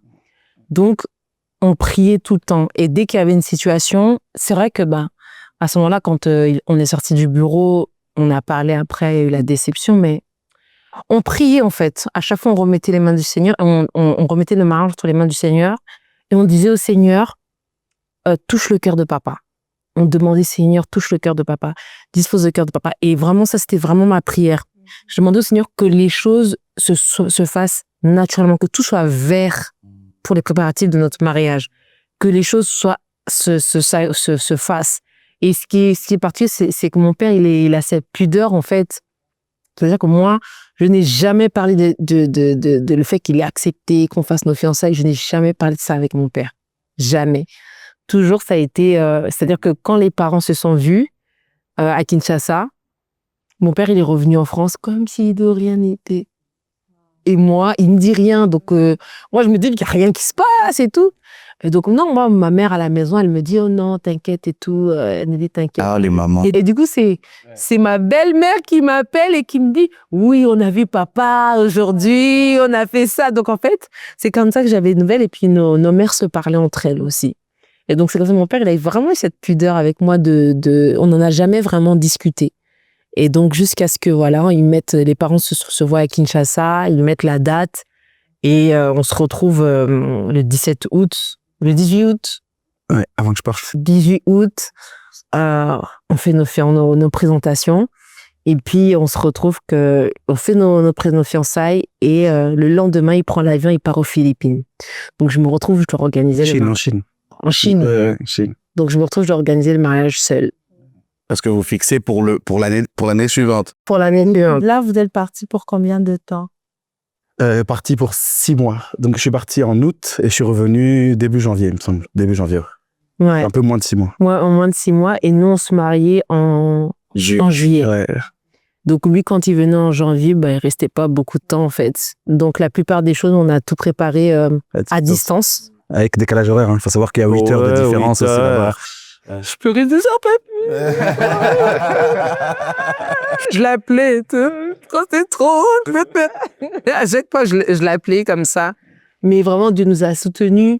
Et il y a un des signes que Dieu nous a montré qu'il était avec nous, c'est que nous, on priait pour notre mariage et on recevait des messages de serviteurs de Dieu qui nous disaient le Seigneur a tout préparé pour votre mariage. Il y en a même le pasteur assistant de l'époque à l'église de mon père, il disait, il a rêvé, il a dit, j'ai rêvé de ton mariage. C'était tout en blanc, c'était comme ça, vous étiez dehors, comme ça, comme ça. Le Seigneur a dit, ne vous inquiétez de rien. Il y a deux témoignages, en tout cas, deux gros témoignages que le Seigneur nous a fait pendant la partie de préparation de notre mariage. Et vraiment, jusqu'à aujourd'hui, on n'a pas d'explication. On l'a jamais dit. Hein. On l'a jamais dit. Donc là, En exclusivité, mon gars. on l'a jamais dit. Non, c'est vrai quoi. C'est vrai qu'on l'a jamais dit, mais c'est. Il y a que nos familles qui connaissent ces témoignages-là. C'est-à-dire que on est dans cette situation où on rame, on travaille, il y a qu'un seul salaire et tout pour préparer le mariage et tout. Même si on sait qu'après les parents vont venir combler, on se dit voilà, il faut quand même qu'on entre. Maintenant, on se retrouve premier mois, il nous manque 2500 euros. Donc c'est l'équivalent de $2,500 par. Voilà. On a besoin, il nous faut impérativement ça. On doit blotter un prestataire, plusieurs prestataires, je crois, où il y en a un, c'était la salle. C'était la salle, il fallait qu'on bloque pour la salle. Alors à ce moment-là, c'était compliqué, on n'avait pas l'argent, j'avais pas reçu mon salaire, lui aussi, c'était chaud. On se dit comment on va faire, on prie. On va à l'église et le pasteur reçoit un message où il dit, le Seigneur a dit, ne vous inquiétez pas. Le Seigneur va même susciter des gens pour vous bénir pour votre mariage. Alors à l'époque, c'était ma sœur, elle était mon manager. Et du coup, elle gérait mon Facebook, etc. Alors moi, je suis au travail, elle m'envoie un message, elle me dit, Cassie, il y a un monsieur qui m'a contacté pour te faire un virement. Il veut te faire un western de 2500 €. J'appelle Boris et tout. Je dis, est-ce qu'on est les blagues des Facebook, on connaît les messages, tout ça et tout. Après, il me dit, écoute, dans tous les cas, on paie rien. Ouais. Si c'est ça, c'est ça. Si c'est pas ça, c'est pas ça. Donc, je dis à ma sœur, elle me dit, oui, il demande tes coordonnées, tout ça et tout. Je lui donne les coordonnées, j'envoie le nom, le prénom et tout. Et puis, quelques jours après, ma sœur, elle revient, elle me dit, il dit qu'il a envoyé. Va au western. J'appelle mon mari, je dis, regarde, il me dit, va, on sait jamais. Vous savez, je vais au western. Pardon, c'est quelqu'un que vous connaissez. Attendez. C'est la partie là, carré. Je vais au western. Je fais le retrait. Je retire les 2500. J'appelle mon mari. Je dis, j'ai vraiment retiré l'argent. Il a vraiment envoyé. Je vais sur Instagram, sur Facebook. J'écris au monsieur. Je lui dis, merci du fond du cœur. Que Dieu vous bénisse. Il me dit, ne me remerciez pas. J'ai juste obéi à la recommandation du Seigneur. Je ne le connaissais pas. Donc, là, vraiment, c'est vraiment la première fois qu'on le dit. C'est vraiment pour dire qu'on le dit ouvertement devant des gens. Il faut savoir que moi, je suis plutôt quelqu'un de, on va dire assez cartésien. Ouais. C'est-à-dire que donc tout ce qui est miracle financier et autres, fallait pas, moi, oui, je pouvais écouter, mais fallait pas me parler de ça. Ouais, non, vraiment. Voilà, faut pas me dire oui. Voilà. Ça sort d'où? Voilà. Aujourd'hui, je peux vous dire clairement que ça existe et que c'est pas des fables. Vraiment, quand Dieu fait Un inconnu. Qui, genre, vraiment, Dieu lui dit juste, la somme exacte de ce qu'il fallait régler. Ouais. Donc ce jour-là, non, je te laisse continuer, on l'instant. Et donc, on rend grâce à Dieu, tout ça. Deuxième fois, ça nous arrive, 1800 €. Il nous manque. Ça, c'est un mois et demi après. 1800 Une €. autre personne. Une autre personne.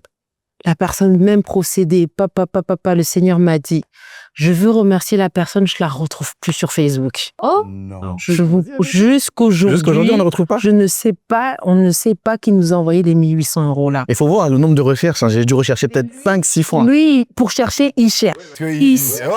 Jusqu'à aujourd'hui, je ne retrouve pas la personne. La première personne, une fois, ma sœur, elle était partie le regarder, elle l'a retrouvé, elle a dit non, la personne existe vraiment, c'est telle personne et tout. Elle existe. Mais la deuxième personne qui nous a fait l'envoi, jusqu'à présent, on n'a jamais retrouvé cette personne-là. J'ai dit seulement, c'était un ange que Dieu nous avait envoyé. Et en fait, c'est aussi pour nous un signe que le Seigneur a prouvé en fait, ce qu'on était en train de mettre en place. Et vraiment, ça nous a réconfortés. Et c'est là vraiment, bon, pour tous ceux qui croient peut-être pas au miracle financier, je peux vous dire qu'en tout cas, nous l'avons expérimenté. Et vraiment, on rend grâce à Dieu. Et c'est pour ça que. Je m'attache à ça. Ah, mais voilà, faut s'attacher. Non, faut s'attacher, c'est vrai. Hein. Faut vraiment s'attacher à ça. Et vraiment, non. Dieu vraiment peut faire des choses dont vous n'imaginez même pas. Et vraiment, pour notre mariage, il a fait des choses, mais indescriptibles. Et donc, et en l'occurrence, ça.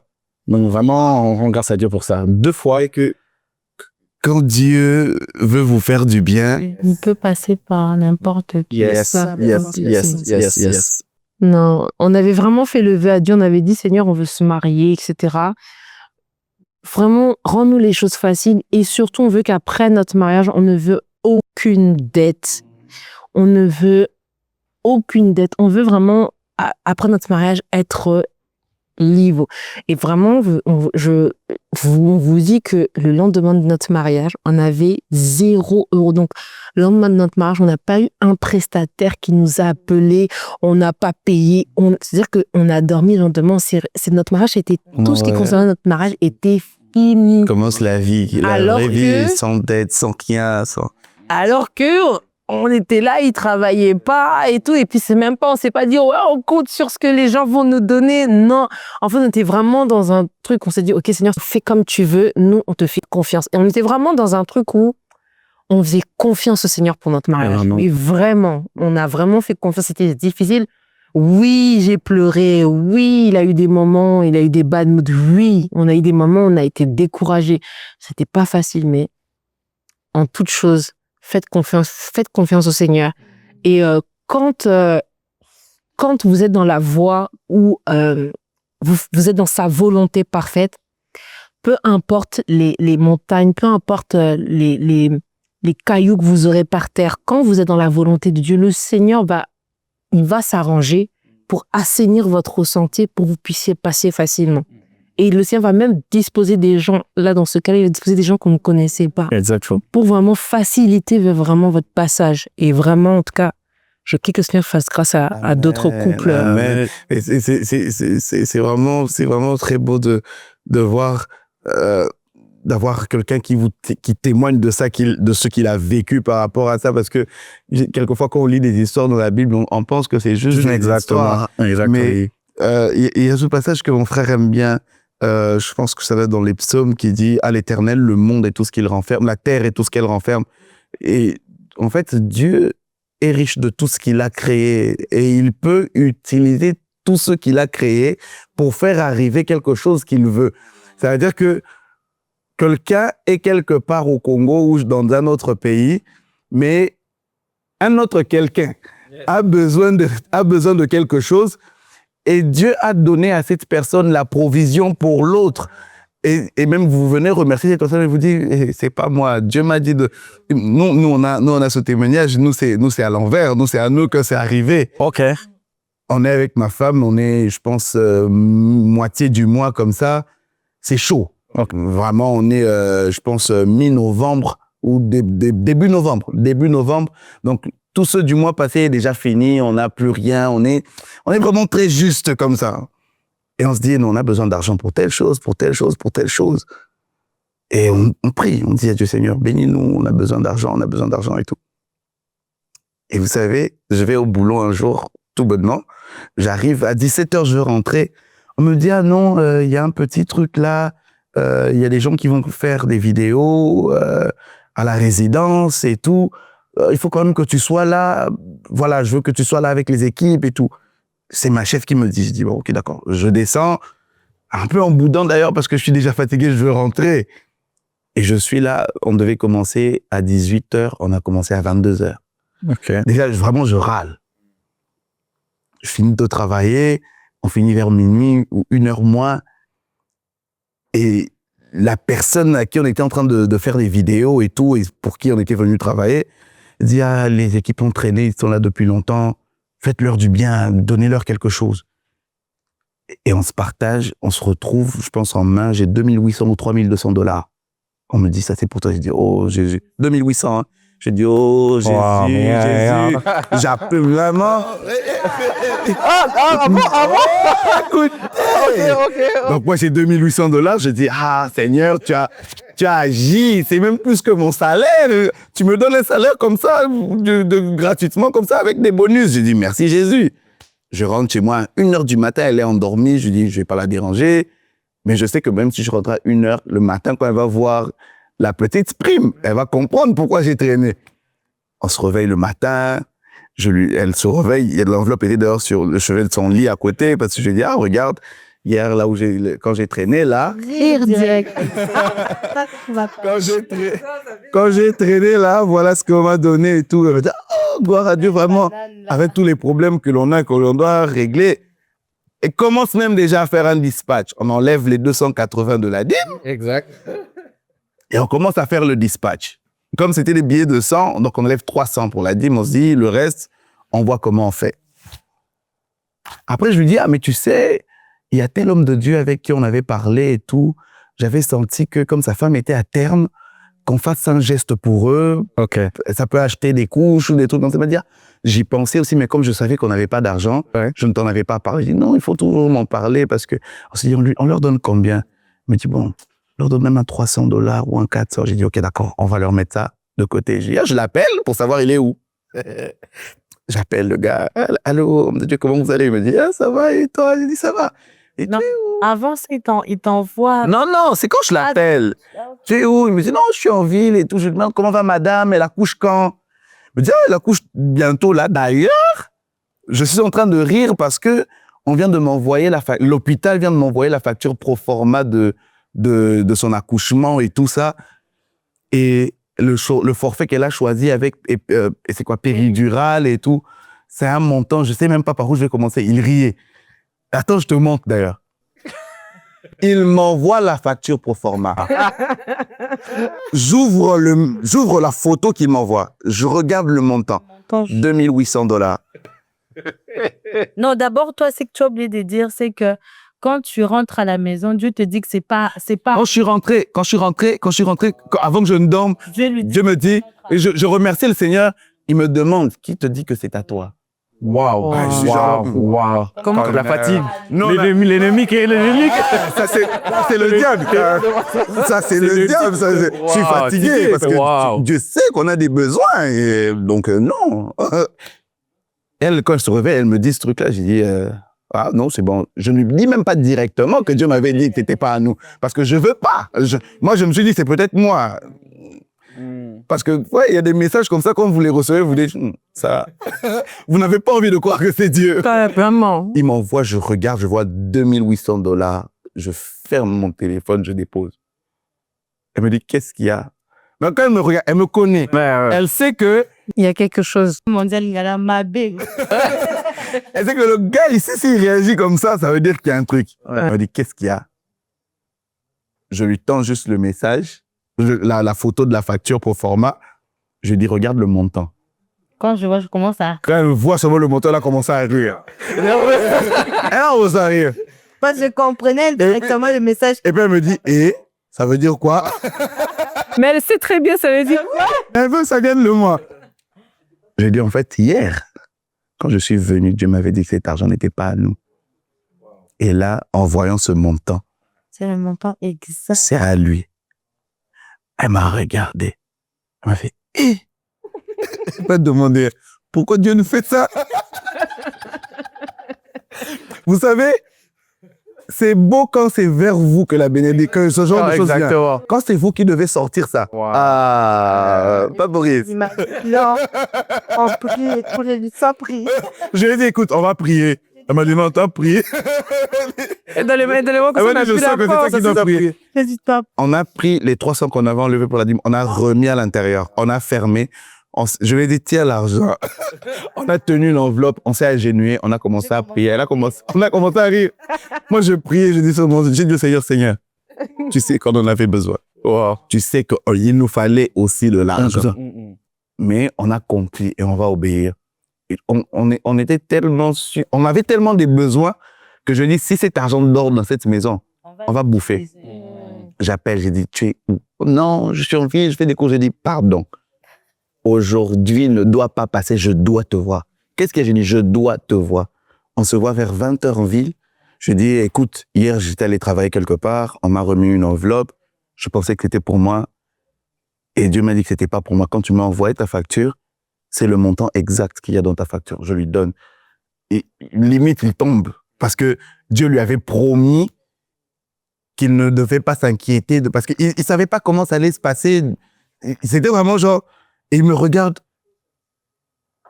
Il me dit que Dieu te bénisse. Je dis, papa. Moi, franchement, c'est le jour où je me suis dit, Dieu peut faire travailler des gens même jusqu'au tard la nuit. Et c'est même ce qu'on s'est dit. En fait, là, Dieu... Et je crois que je ne suis pas habité dans une maison que je n'ai pas construite. Regarde, on t'a fait travailler là. Donc, Dieu peut te faire travailler vraiment toute une nuit, mais pour quelqu'un d'autre. Et on a fait cet acte, il a prié pour moi. Je suis rentré chez moi, je lui ai dit, écoute, bon, on a fait. Et c'est pas comme si le lendemain, directement, quelqu'un frappe à votre porte et il vous dit, ah tiens, ça c'est pour toi. Hein. Mais j'ai vu ça quand? On est en novembre, l'accouchement se passe, tout se passe bien et tout. Décembre, et je pense que c'est le 1er janvier.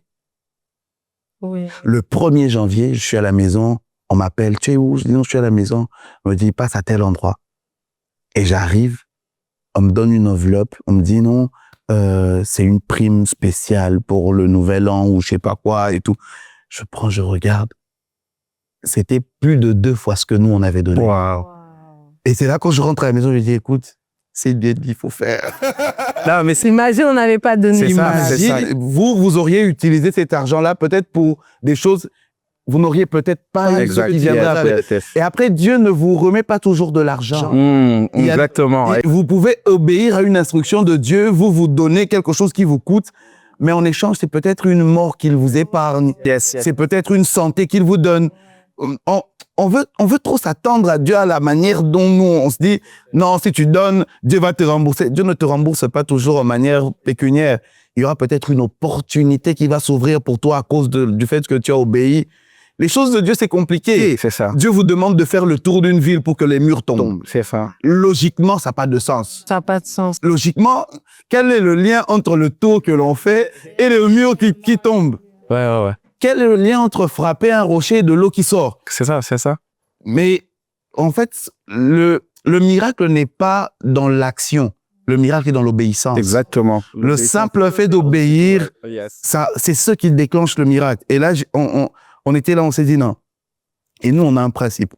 Nous, on a ce principe. Quand Dieu nous dit de faire quelque chose, aussi douloureux que ça puisse être. Et donc, vous pouvez être ceux vers qui une bénédiction comme ça vient, mais vous pouvez aussi ceux vers qui Dieu vient pour dire, ah, va bénir mon feu.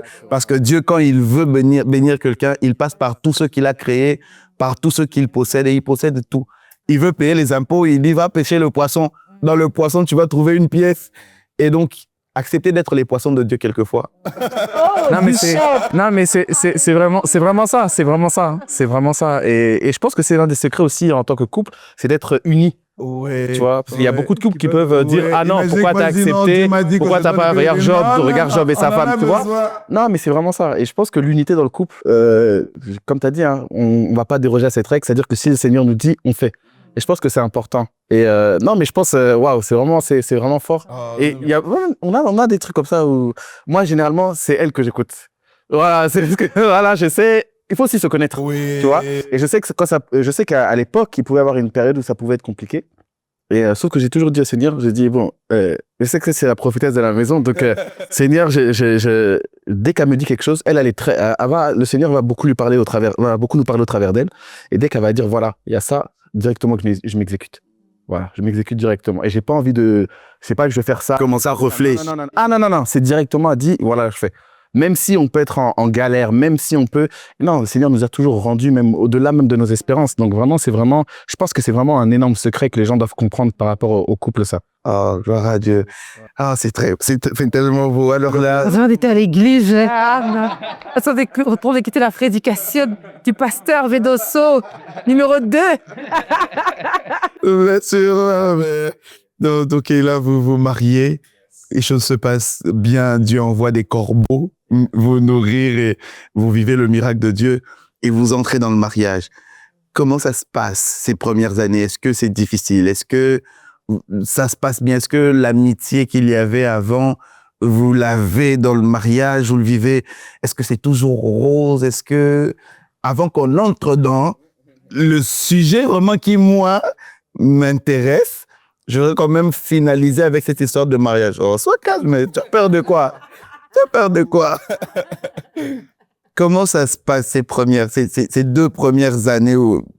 Non, ça se passe... En fait, il faut savoir que aussi, une d'ailleurs, ce que le Seigneur nous a fait, c'est qu'on aime... Nous, on est déjà meilleurs amis, ça c'est inévitable. Donc, franchement, on n'a pas d'amis. Ouais, on n'a pas d'amis. Le problème, c'est on a des frères. On a des frères, des sœurs. Voilà, mais on traîne tellement ensemble, trop ensemble, que le Seigneur nous a fait grâce que voilà, on parle que souvent entre nous. Donc ça se passe très bien. On n'a pas... Attends, je te fie, parce que nos amis qui vont regarder ça et qui je dis on n'a pas d'amis, non. Au poney. Nous deux, on est dans un monde. Vous êtes nos frères et sœurs de cœur que Dieu nous a donnés. Mais, en gros, c'est-à-dire que quand, par exemple, si lui, il n'est pas avec moi, en fait, moi, j'ai tout le temps besoin de l'accompagner partout où il va. Et lui, quand il se retrouve à voyager, parce qu'il a quand il voit que je suis pas là, il dit, mais ça se rend compte qu'en fait, si t'es pas là, je m'ennuie, quoi. Et même moi, si je suis pas avec lui, je m'ennuie. Il est où mon mari? Qu'est-ce qu'il fait mon mari? Etc. Vous avez vraiment cultivé cette amitié. Dès qu'il y a un truc, la première personne à qui vous avez envie de le dire. Genre, heureusement que Dieu est là pour faire comme la balance, hein, puisque c'est d'abord, ça nous permet, on est d'abord centré sur c'est Dieu, après c'est nous deux. Mais vraiment, on est tout le temps ensemble. Ah, gloire à Dieu. Ouais, sauf dans les affaires. Bon, mais ça dure jamais longtemps. J'ai testé, hein. Si tu veux, moi, je vais être ta secrétaire. J'ai testé, une fois, j'ai dit, moi, je peux t'accompagner. J'ai dit, ça fait quoi, toi, tu vas en voyage d'affaires.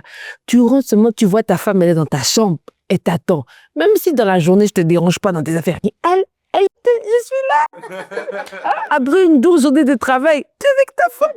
Je peux t'accompagner. Quand ça, elle joue le rôle de secrétaire, mais aussi comme ça, vous êtes sûr que... Tu es resté, il a dit, arrête-moi ça. Alors, ça me permet d'entrer dans ma question. Ah. Oui. Ça me brûlait les lèvres. Ça me brûlait les lèvres, ça me brûlait le cœur. Papa Boris, j'ai envie de savoir. Comment est-ce que l'on fait en tant qu'homme? J'ai envie de le dire comme ça, d'être derrière celle qui doit avoir les projecteurs. On vit dans une génération, dans un monde où on nous a montré, on nous a dit, on entend, on voit que c'est l'homme qui brille et derrière chaque grand homme, il y a une grande femme. Yes. On fait passer toujours la grandeur de la femme en arrière-plan. C'est elle, voilà, si lui il brille autant, c'est parce qu'il y a une femme derrière. Allez, comment est-ce que on est un homme derrière quelqu'un qui brille plus que nous? Comment est-ce que l'on vit ça? Et surtout, comment est-ce que on accompagne?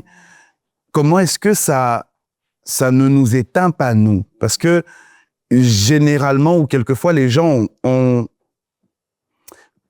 j'ai presque envie de dire, peur des femmes qui brillent.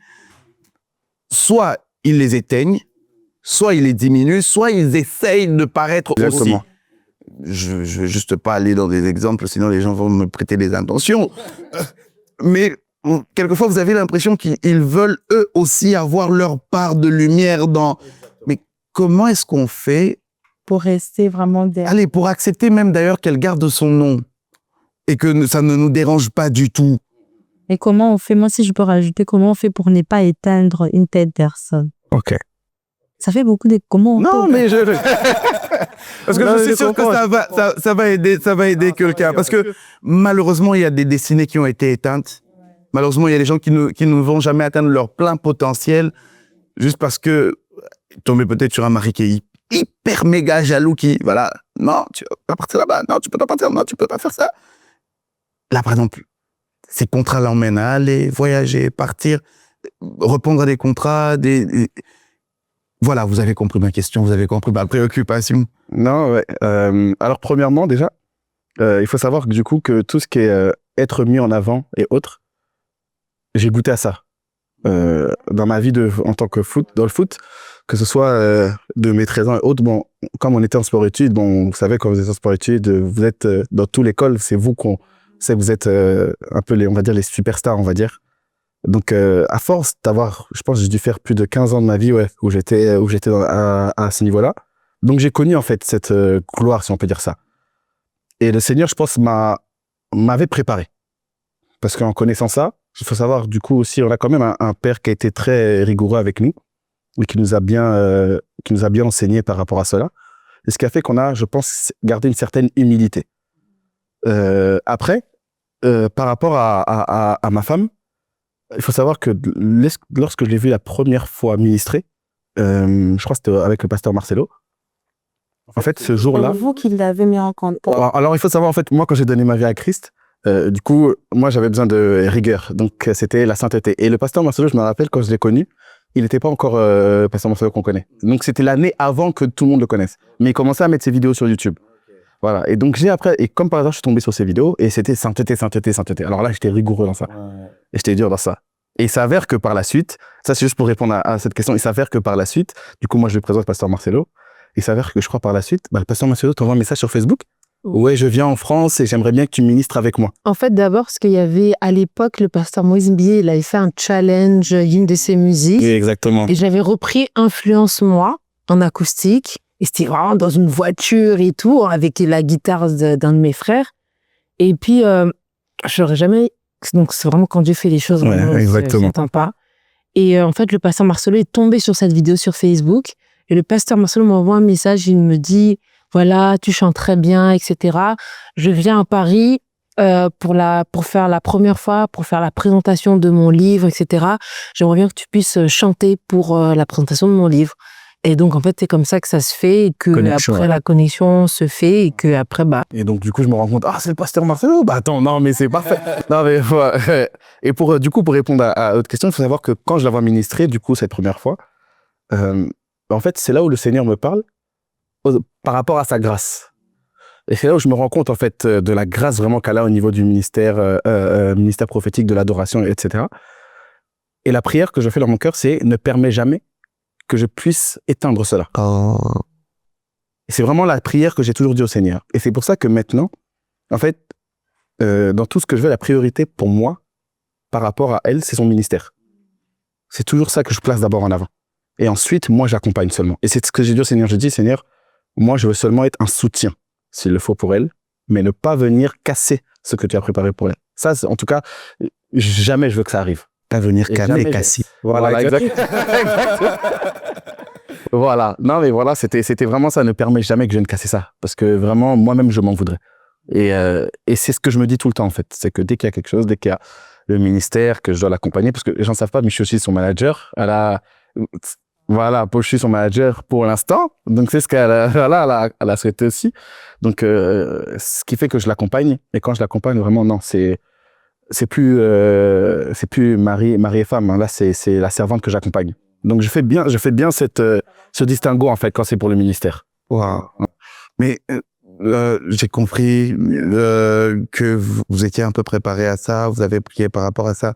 Mais comment on le vit chaque jour? Est-ce qu'il y a des efforts à fournir?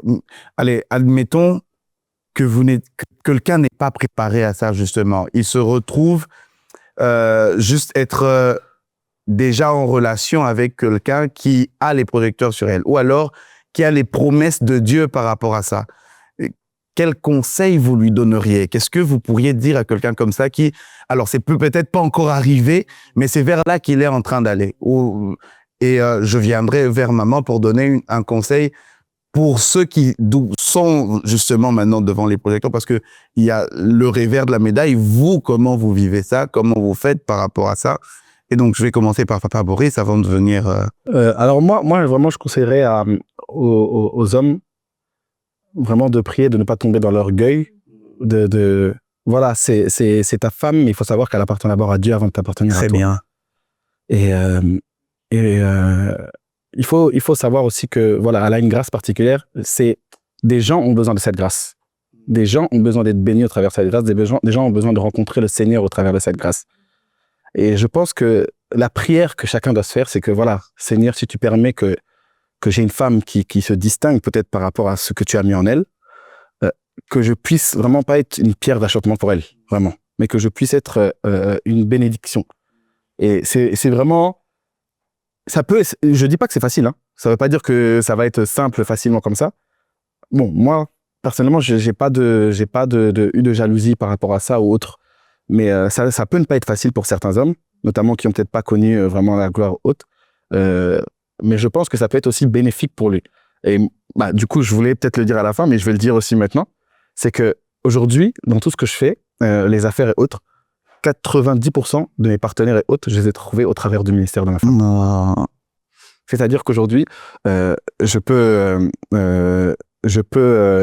quels que soient mes partenaires que je peux vous indiquer, c'est parce que je les ai rencontrés peut-être quand on a voyagé dans tel endroit, ou tel endroit, tel ou tel endroit, voilà quoi. Et même les hommes de Dieu aujourd'hui que j'ai rencontrés, qui me mentorent, par exemple le révérend Raoul Wafo, qui est mon mentor, aujourd'hui j'ai rencontré grâce à ma femme. Voilà. Mais aujourd'hui, c'est lui qui m'accompagne dans les affaires, c'est lui qui m'enseigne, qui me prépare dans tout ça. Donc vraiment, il faut en fait voir, je pense, moi je suis quelqu'un, j'aime pas voir par exemple ce qui va être demain, mais ce qui doit être fait peut-être dans 5 ans, 10 ans. J'aime voir loin en fait. Et quand je la vois, c'est pas, je vois pas Kassi Kalala de là, mais je vois Kassi Kalala de demain, de là-bas. Et c'est ça en fait que je me mets toujours dans la tête. Oh. Oui, c'est ça. Et pardon, maman Kassi, comment on se sent en tant que femme lorsqu'on a un tel soutien? Parce qu'il y a d'autres femmes qui aimeraient... Je dis pas que je suis facile aussi, hein. Faut pas croire aussi peut-être que je suis un homme. Non, Et tu as d'autres femmes qui aimeraient recevoir ce même soutien-là, mais c'est non, on veut pas que je fasse ceci, on veut pas que je fasse cela. Je suis un peu...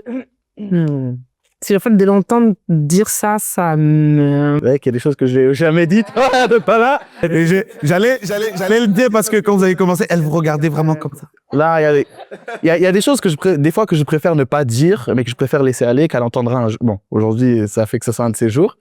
Mais il y a des choses il y a des choses qu'on doit garder aussi en tant je pense qu'en tant que mari, en tant que femme, et qu'elle apprendra peut-être pas à l'avenir ou autre, quoi. Dans le grand documentaire qui retracera la vie, quand on parle des témoignages où chacun emmène sa petite part, une petite poussière dans l'œil, c'est très beau. Et mais c'est vraiment comme ça en fait ce que oui. Merci. C'est n'importe quoi. Je vais me moquer de leur retroverse. Non, en fait, je l'ai jamais... en fait, Prenez votre temps.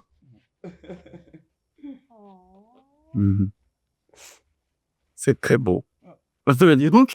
Non, mais parce que en fait, c'est vraiment quelque chose qui, allez, j'ai presque envie de dire qu'il y a une maladie de nos jours, et c'est pas évident de voir quelqu'un qu'il prend vraiment comme une mission personnelle.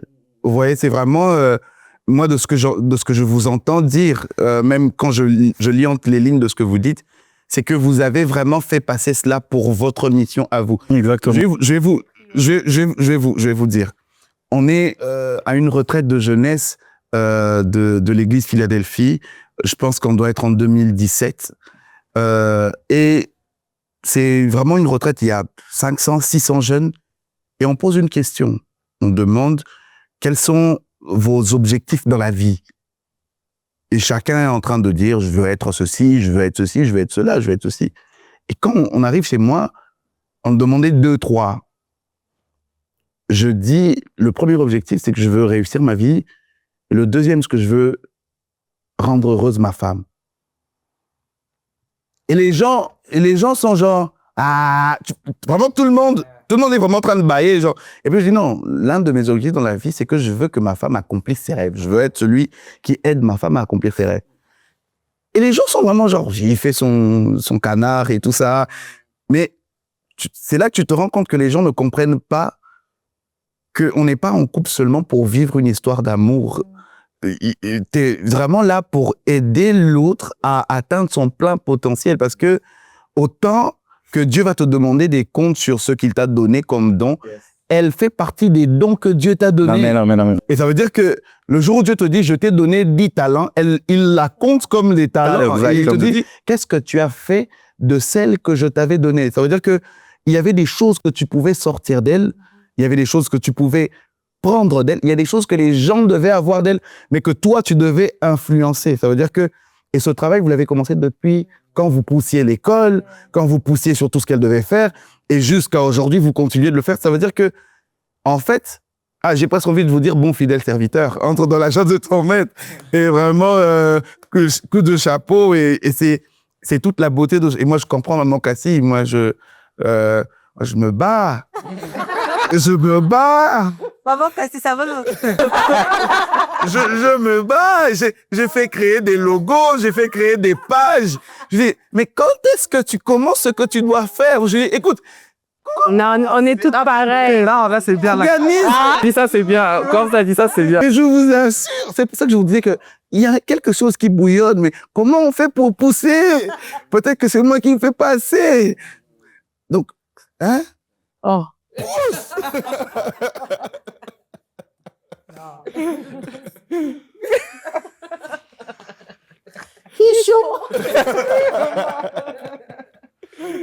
Waouh. Non, je bénis le Seigneur parce que il y a des choses qu'il a dit, j'avais jamais entendu. C'est vrai qu'on me pose la question vite fait comme ça, mais de rentrer en profondeur comme ça, c'est la première fois que je l'entends. Et je me dis que c'est vraiment une grâce, c'est vraiment une bénédiction pour ma vie. Et je dirais que quand on est une femme, les hommes disent que derrière un grand homme se cache une grande femme. Et moi, j'aime souvent dire que derrière une grande femme se cache des fois un grand homme qui accepte de s'effacer pour laisser briller et qui accepte de diminuer pour qu'elle puisse se déployer. Et quand je parle de lui, je dis, c'est toujours l'exemple que je donne parce que lui, vraiment, il a été vraiment ce canal par lequel j'ai pu me déployer et découvrir tous les potentiels que Dieu avait mis en moi. Alors maintenant, c'est vrai que moi, en tant que femme, là où je prie et vraiment ce qui me permet je fais vraiment la différence entre quand je suis Cassie, la servante de Dieu, et à la maison. C'est-à-dire que il y a vraiment cet équilibre-là. C'est-à-dire qu'il y a des fois où, ok, je suis Cassie dehors, les gens, je passe, on va, oh, Cassie, ça va? Oui, ok, tu chantes, photo. Mais quand je rentre à la maison, c'est-à-dire que... c'est pas la star, c'est... il faut le servir à manger, il a faim, je le sers, que je sois fatiguée ou pas, c'est-à-dire que je dois m'organiser, faire le nécessaire pour que voilà, quand il rentre, il mange, il ait sa nourriture. Et c'est vrai qu'aujourd'hui, c'est plus facile parce qu'on est à Kinshasa, on a les aides ménagères à la maison qui nous aident et voilà. Mais quand on était en France, j'étais seule avec lui. On avait déjà un enfant et ça m'arrivait d'avoir des demandes, des conférences, etc. Et après les conférences, il fallait rentrer. Et quand on rentrait, il faut se dire, OK, il faut s'organiser. Qu'est-ce qu'il va manger, ceci, cela. Et puis, moi, je suis quelqu'un, il faut savoir que j'aime beaucoup le valoriser. Moi, je suis quelqu'un, il faut pas toucher à mon mari. Vraiment, lui, c'est vraiment l'eau. Moi, je suis le feu. Et je sais qu'il a, vraiment, quand je donne la définition de la pureté, vraiment, c'est mon mari, c'est vraiment quelqu'un, si demain tu as un problème, on va dire, c'est pas lui le problème, c'est toi. Vraiment. Et moi, en tant que sa femme, je peux vraiment l'attester. Non, ça se voit, il dégage sa voix. Il a une belle âme, en fait. Et vraiment, en fait, c'est ça. C'est vraiment une belle âme. Et du coup, j'essaie vraiment de le valoriser, de valoriser l'homme qu'il est. Que ce soit à la maison ou quoi. Enfin, c'est des petites choses. Bon, par exemple, ma mère, elle nous a éduqués on a toujours servi notre père vraiment. Mon père, il a été très strict avec nous, mais ça nous a aidés. Faut pas oublier la fourchette, faut pas oublier la carafto. Moi, mon père, on ramenait la bassine pour le laver les mains. C'est comme ça qu'on était habitués. Donc, le premier repas que je fais avec lui à la maison pendant le match, je lui ramène la bassine. Il dit, tu fais quoi là? Ramène ça là. Je le sers une assiette de trucs, une assiette. Il dit, mais c'est quoi ça? Mais en fait, c'est comme, pour moi, c'est une manière de le valoriser. Quand il rentre à la maison, il sait que ma femme m'a servi. Donc, j'aime me servir, quand je lui fais, c'est des petites attentions, je lui sers son riz, je le fais en forme de boule, je dispose bien les trucs, je mets sur son... Tu vois que je suis pas le seul, bébé. Voilà. J'aime bien, j'avais une sister qui se moquait de moi, disait, toi, tu fais du riz en forme de cœur à ton mari, je dis, mais c'est pas grave, il est là. Je sais pas comment vous expliquer ça. C'est le même riz que tu aurais mis comme ça, mais quand c'est comme ça, c'est beau. Ça te donne envie de manger, ça t'appelle un peu, ça te fait de l'œil. Oui, et ça te dit que... Tu bien, oui. Ma femme, elle a pris... Elle a mis voilà. Et j'essaye de créer des choses, par exemple, même avec mon aide ménagère, je sais que, par exemple, je lui montre, ça peut arriver que je puisse partir en voyage ou quoi, je lui montre, voilà, monsieur, vous devez le servir comme ça. Le déjeuner, c'est ça qu'il prend comme déjeuner. Je lui montre, en fait, qu'il sente qu'il y ait ma touche, même si là, j'étais pas là pendant une semaine, mais j'étais confiante que je sais que j'ai laissé la maman qui était là, je sais que c'est la maman qui était là. Je sais qu'elle a, c'est pas moi, mais il sait qu'il y a ma femme qui a laissé les instructions. Je sais qu'il aime le pondu, il aime le fumboa, mon mari. Donc, avant de partir en voyage, j'ai fait les courses, j'ai fait acheter le fumboa, j'ai acheté le pondu de sorte que quand je suis pas là, il a mangé la nourriture. Quand il est revenu,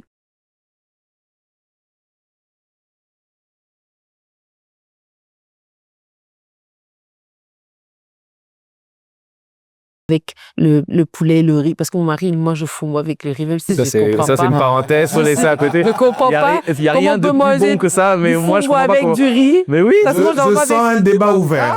Normalement, on mange ça avec la chikwang ou la semoule. Et lui, il mange donc vous n'êtes pas d'accord? Vous n'êtes pas d'accord? Je peux essayer. Non, faut essayer. Franchement, c'est délicieux. Je me rappelle qu'on me disait que le fumbo avec les bananes plantains serait peut-être bon, mais la fois où j'ai essayé, c'est très bon. Ah ouais? Donc, je peux... Mais oui, donnez vos avis, il faut que les gens donnent leur avis. les enfants sont en tenant ça. Beaucoup sont de mon avis, hein. Beaucoup sont de mon avis, hein. Jésus, comment faire?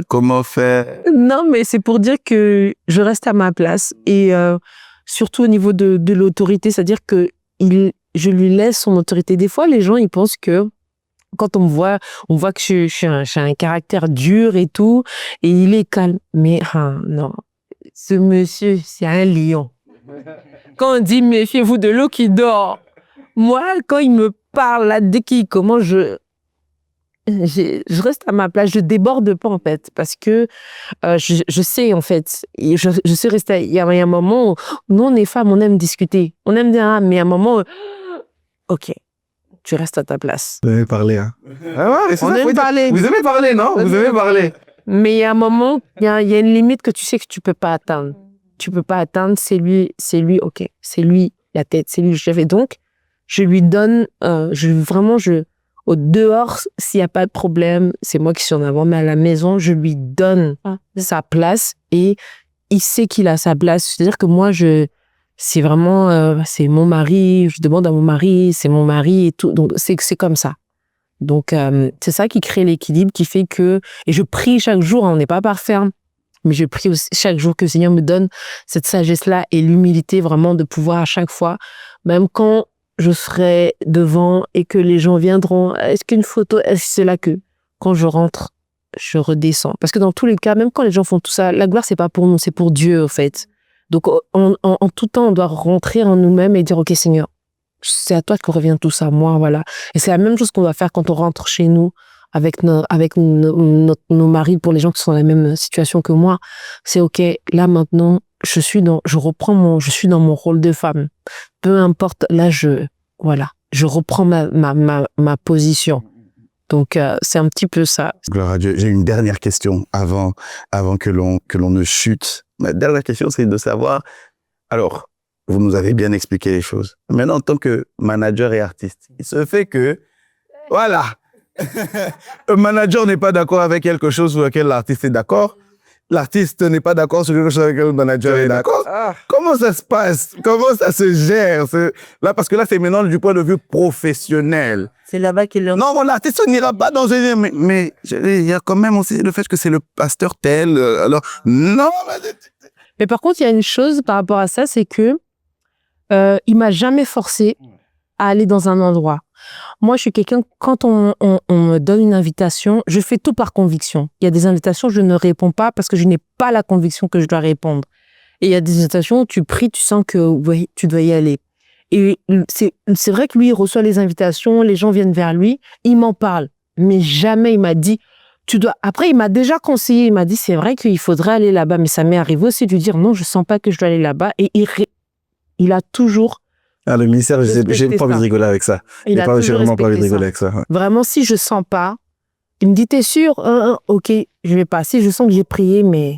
Aussi, il y a un aspect, c'est que, bon, elle est artiste sans être artiste, elle est plus chantre artiste. C'est ce qui fait sa particularité. Voilà. Le côté artistique, elle aime pas trop ça. Voire pas du tout. Et c'est ça, en fait, la complication qu'on a pu avoir pendant plusieurs fois. C'est que, voilà, en tant qu'artiste, moi, je pensais comme un manager d'artiste. C'est-à-dire que, voilà, un manager de talent de football. Voilà, exactement. Donc, on connaît ce qu'on veut, les objectifs qu'il y a à avoir. Le problème, c'est qu'elle, c'est plus un ministère de chante qu'elle a. Et tout ce qu'elle fait, elle pense comme une chantre. Et c'est là où j'essaie de lui faire comprendre certains trucs. Mais donc, dans ce cas-là, t'es parti. Si tu veux être artiste, elle me dit, si, j'aimerais bien et tout des fois. Je dis, mais dans ce cas-là, il y a des fois, tu dois faire d'autres choses, tu vois. Mais non, elle, non, elle moi, plus, Dieu m'a plus pas chante. dit ça, ma conviction. Non, et c'est là où c'était vraiment... mais j'ai pas voulu, moi, je vais ramener surtout les idées. Parce que là, si c'était en tant qu'artiste, non, j'aurais pu ramener beaucoup d'idées. J'ai dit, fais ça, fais ça, fais ça. Mais non, comme elle est vraiment, son ministère, c'est en tant que chantre, donc c'est pour ça que je force pas. Je force pas la chose. Je force pas vraiment la chose, mais... Ah, en tout cas. Non, ça va. Non, j'ai pas amené la vie. Papa Boris, soit dit en passant, est-ce que le manager est payé? Dans ce genre de cas. Il est payé en nature. L'émission est finie. T'as gâté l'émission. T'as gâté l'émission. L'émission est finie. Non, faites comme si j'ai pas posé cette question. Il y a 3 enfants qui sont arrivés, c'est tout ce que vous allez à savoir. 3 enfants, Attendez, mais dis donc, je vais donner 2 héritiers. Il va manger une fois la dot. Hein? Quand même. Le manager, je pense que je vais te manager. Trouve-moi quelque chose là, j'ai besoin d'être ton manager. Papa. Non, mais voilà.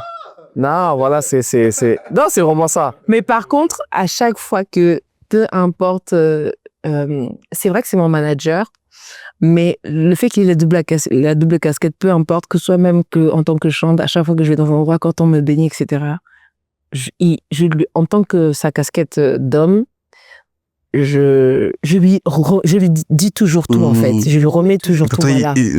Il y a ça. Bon, après, ça a commencé depuis les fiançailles, donc Voilà. c'est pas aujourd'hui que ça va s'arrêter. Surtout, il y a ça. Après, il dit, OK, on prie, et puis, OK. Et puis, c'est vraiment, c'est pas quelque chose que on m'a donné à moi, donc c'est à moi, en fait. Non, c'est, OK, on fait ça. C'est vraiment, nous, c'est mélangé hein, dans notre truc. En fait, on fait pas, comme il dit, vraiment, il est là, il m'accompagne, en fait. Donc, on est vraiment, c'est particulier. J'oublie des fois même que c'est mon manager. Je le considère pas comme tel, mais je vais respecter sa position du fait que je sais que là, dans certaines situations, c'est pas moi qui dois parler, c'est à lui d'aller affronter. C'est pas moi qui vais affronter. Moi, je me concentre juste sur chanter, servir le Seigneur. Lui, tout le reste, là, le bac, c'est. Et ouais. Après, c'est marrant parce que du coup, je pense que c'est pour ça que le Seigneur a permis peut-être qu'on crée les Shine Gospel Awards. Je sais pas si vous en avez entendu parler. Ouais, voilà. Oui. Et justement, je pense que c'est pour ça. Comme du coup, elle c'est vraiment pas l'artiste, elle change. Je pense que le Seigneur a mis ça dans nos cœurs pour. Ça devient de plus en plus un Exactement. rendez-vous incontournable du gospel. C'est quand la prochaine édition? Alors, ça va être en décembre. Maintenant, le lieu, ça c'est surprise. Peut-être que vous, voilà. Ah, mais que Dieu vous bénisse pour ce que vous faites. C'est l'un de mes plus grands soucis dans la vie, c'est de voir que, allez, c'est pas dans le but de faire comme les païens, c'est pas dans le but de faire comme eux ils font. Exactement. Mais que les chrétiens sachent, en fait, que être chrétien ne se résume pas à aller à l'église, prier, rentrer à la maison, et puis, comme si la vie, non. Et le jour où j'ai vu ça, j'ai dit, voilà. On va pas comparer, mais au moins, ça vous fait un bien de savoir que, allez, il y a des gens qui organisent des trucs où ils remettent des trophées, mais quelque chose d'une aussi belle qualité, quelque chose qui fait, c'est beau, c'est bien fait, et quand on apprend que c'est fait par des chrétiens, en plus, C'est ça, en plus. Faut le dire. ça vous rend fier. C'est un bonheur. Que Dieu vous bénisse et que vraiment tous vos projets aillent de l'avant. C'était vraiment un plaisir de vous avoir. On n'a pas vu le temps. Vous voyez, on est à plus d'1h30 d'émission. Oui, on s'est pas rendu compte. Matt venait de nous faire signe tout à l'heure. Okay. Merci beaucoup d'avoir répondu à nos invitations. Merci à d'avoir vous. été aussi ouvert avec nous. Alors, en clôturant, on voudrait vous demander une prière. Comme vous l'avez dit, nous croyons que les témoignages sont des boussoles pour ceux qui viennent. Amen. Alors, il y a certainement quelqu'un qui se retrouve à une étape de votre vie. Il y a une jeune fille qui n'a pas suffisamment confiance en elle, qui enchaîne peut-être des échecs scolaires. Ça peut être aussi un jeune homme. Dans ce même cas, il y a quelqu'un qui voit ses rêves être arrêtés, ses rêves de footballeur, ses rêves de ceci, à cause de quelque chose qui se passe, un imprévu de la vie, qui ne comprend pas toujours le langage de Dieu, parce que oui, c'est par ça que vous n'êtes plus parti aux États-Unis et que vous vous êtes rencontrés. Il y a quelqu'un qui se retrouve peut-être à la phase où lui, tout ce qu'il voit, c'est que son rêve s'est arrêté. Il y a quelqu'un qui se retrouve à une phase où il a vu que elle ressemble au profil de ce que je veux, mais il y a des choses quand même qu'il devrait avoir, mais qui n'a peut-être pas la force de pousser l'autre ou de suivre. Il y a quelqu'un qui se retrouve à une phase où c'est papa qui est en train de baisser les lunettes et de regarder, de se dire, mais j'espère que je vais pas emmener les boîtes de lait.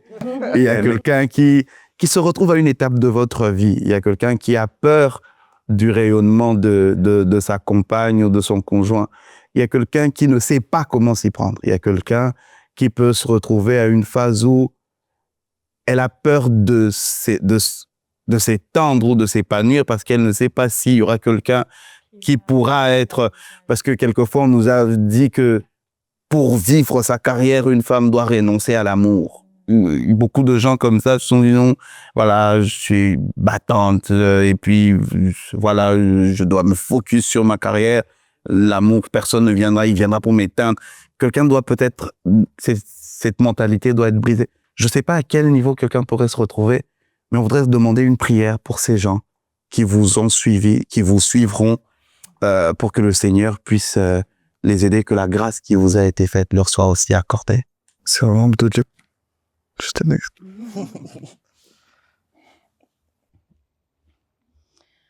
Seigneur, en te rendant gloire, honneur, puissance et louange. Seigneur, ta parole dit que rien ne peut se faire sans que toi, l'Éternel, tu ne l'aies ordonné, Seigneur. Nous te disons merci pour cette merveilleuse plateforme, Seigneur, dans laquelle tu nous permets encore, Seigneur, non seulement d'apporter notre témoignage, mais tu nous permets encore d'édifier un homme, une femme, un couple, Seigneur Jésus, qui se projette dans le mariage ou un couple qui est déjà marié, Seigneur. Je te dis merci parce que je crois, Seigneur, que cette plateforme, Seigneur, au-delà d'être une plateforme, Seigneur, d'édification, est une plateforme de transformation, Père éternel, au-dedans de laquelle, Seigneur, des vies seront changées, des mentalités seront renouvelées, Seigneur Jésus. Je te dis merci encore pour ce temps que tu nous as permis de passer, ô Seigneur. Nous te demandons, Père éternel, ne laisse personne, Seigneur, regarder cette émission et ne pas prendre la décision de te faire confiance, Père éternel. Ne laisse personne, Seigneur, regarder cette émission, Seigneur Jésus, et ne pas croire que tu es capable d'agir même en dernière minute, Seigneur. Ne laisse personne regarder cette émission, Seigneur, et ne pas croire que tu es le rémunérateur de ceux qui te cherchent, mon Dieu, mon roi. Que toute personne qui regardera cette émission, Seigneur, puisse comprendre, Seigneur, que tu fais tout pour un but, qu'il n'y a pas de hasard avec toi, Seigneur Jésus, et que tu es le Dieu des possibilités illimitées, Seigneur. Je prie pour un couple qui peut-être, Seigneur, a regardé cette émission et est en voie de divorce ou qui est en train de se déchirer. Je prie que l'harmonie rentre, Seigneur, dans ce couple, Père éternel. Je prie pour un couple qui est dans les voies des fiançailles, Père éternel, et qui traverse des situations compliquées, des incompréhensions. Je prie que si c'est ta volonté parfaite, que tu puisses mettre la paix, la compréhension et assainir les voies. Je prie pour un couple qui est en train de préparer son mariage et qui traverse, Père éternel, Seigneur, des défis financiers, des challenges, Père éternel, qui, lorsqu'il regardera cette émission, qui sera encouragé, qui sera fortifié, Seigneur, et qui retiendra cette parole, qui s'attachera à cette parole de ne s'inquiéter de rien, Père éternel. Père, je te dis merci. Je prie pour une femme et un homme qui est célibataire, qui se dit que un jour, est-ce qu'il rencontrera l'homme ou la femme de sa vie en regardant cette émission? Je prie, Seigneur, pour l'espoir que tu donnes, Seigneur, que tu mets dans le cœur de tes enfants, qu'il y a un temps pour tout et qu'au temps fixé, au temps convenable, Seigneur, tu disposeras, Seigneur Jésus, les chemins, Seigneur, des hommes et des femmes de leur destinée vers eux, Père. Je te dis merci, Père éternel, parce que il y a une destinée, il y a une vie qui sera changée et transformée au travers de cette émission. Si nous n'avons pas fait cette émission simplement, Père éternel, pour raconter nos vies, Seigneur, non. Seigneur, tu as mis, Seigneur, ce projet dans le cœur de ton fils et de ta fille parce que c'est un battement, Seigneur, qui était dans leur cœur, Seigneur. Et il y a des vies qui dépendent, il y a des mariages, il y a des relations, il y a, Seigneur, tellement de vies qui dépendent de ce ministère, Seigneur. Seigneur, je prie, nous prions que cette émission d'aujourd'hui, Père éternel, soit un canal de bénédiction pour des foyers, pour des maisons, pour des jeunes couples, Seigneur, même pour ceux qui ne croyaient plus en l'amour. Pour ceux qui avaient besoin, Seigneur, d'espoir, Seigneur Jésus, d'être fortifiés, Seigneur. Je te dis merci, Seigneur, parce qu'au travers de cette émission, Père, tu le fais. Nous te rendons toute l'honneur, la gloire, la puissance et nous te rendons grâce de ces moments merveilleux que tu nous as permis, Seigneur. Merci pour cette vision qui sera encore plus grande, encore plus grande, encore plus grande, Seigneur. Et nous croyons que tu nous permettras un jour de pouvoir, Seigneur, nous réunir avec toutes ces personnes qui regardent ces témoignages, Père éternel, afin de vivre la manifestation de ta gloire, Papa. Que toute l'honneur et la gloire ne reviennent qu'à toi et toi seul, au nom de Jésus. Amen. Amen. Merci beaucoup, Papa Boris. Merci, Maman Cassie. Merci à vous. Merci à vous tous qui nous avez suivis. Nous espérons que vous avez passé d'agréables moments avec nous. Nous, c'était agréable ici. En tout cas, vous, je ne sais pas. Nous, ici, c'était agréable. On en a appris des choses. Surtout moi, ce qui m'a beaucoup marqué de votre histoire, c'est le fait qu'il faut pas éteindre la destinée de l'autre et puis pousser l'autre à vraiment dépendre. Quoi? Dépend. Oui. Moi, ce qui m'a beaucoup marqué, c'est que il y a beaucoup de moyens de paiement. C'est pas de Bye, à la prochaine. Je devrais mettre mon grain de sel. Que Dieu vous bénisse et au prochain numéro. Au revoir.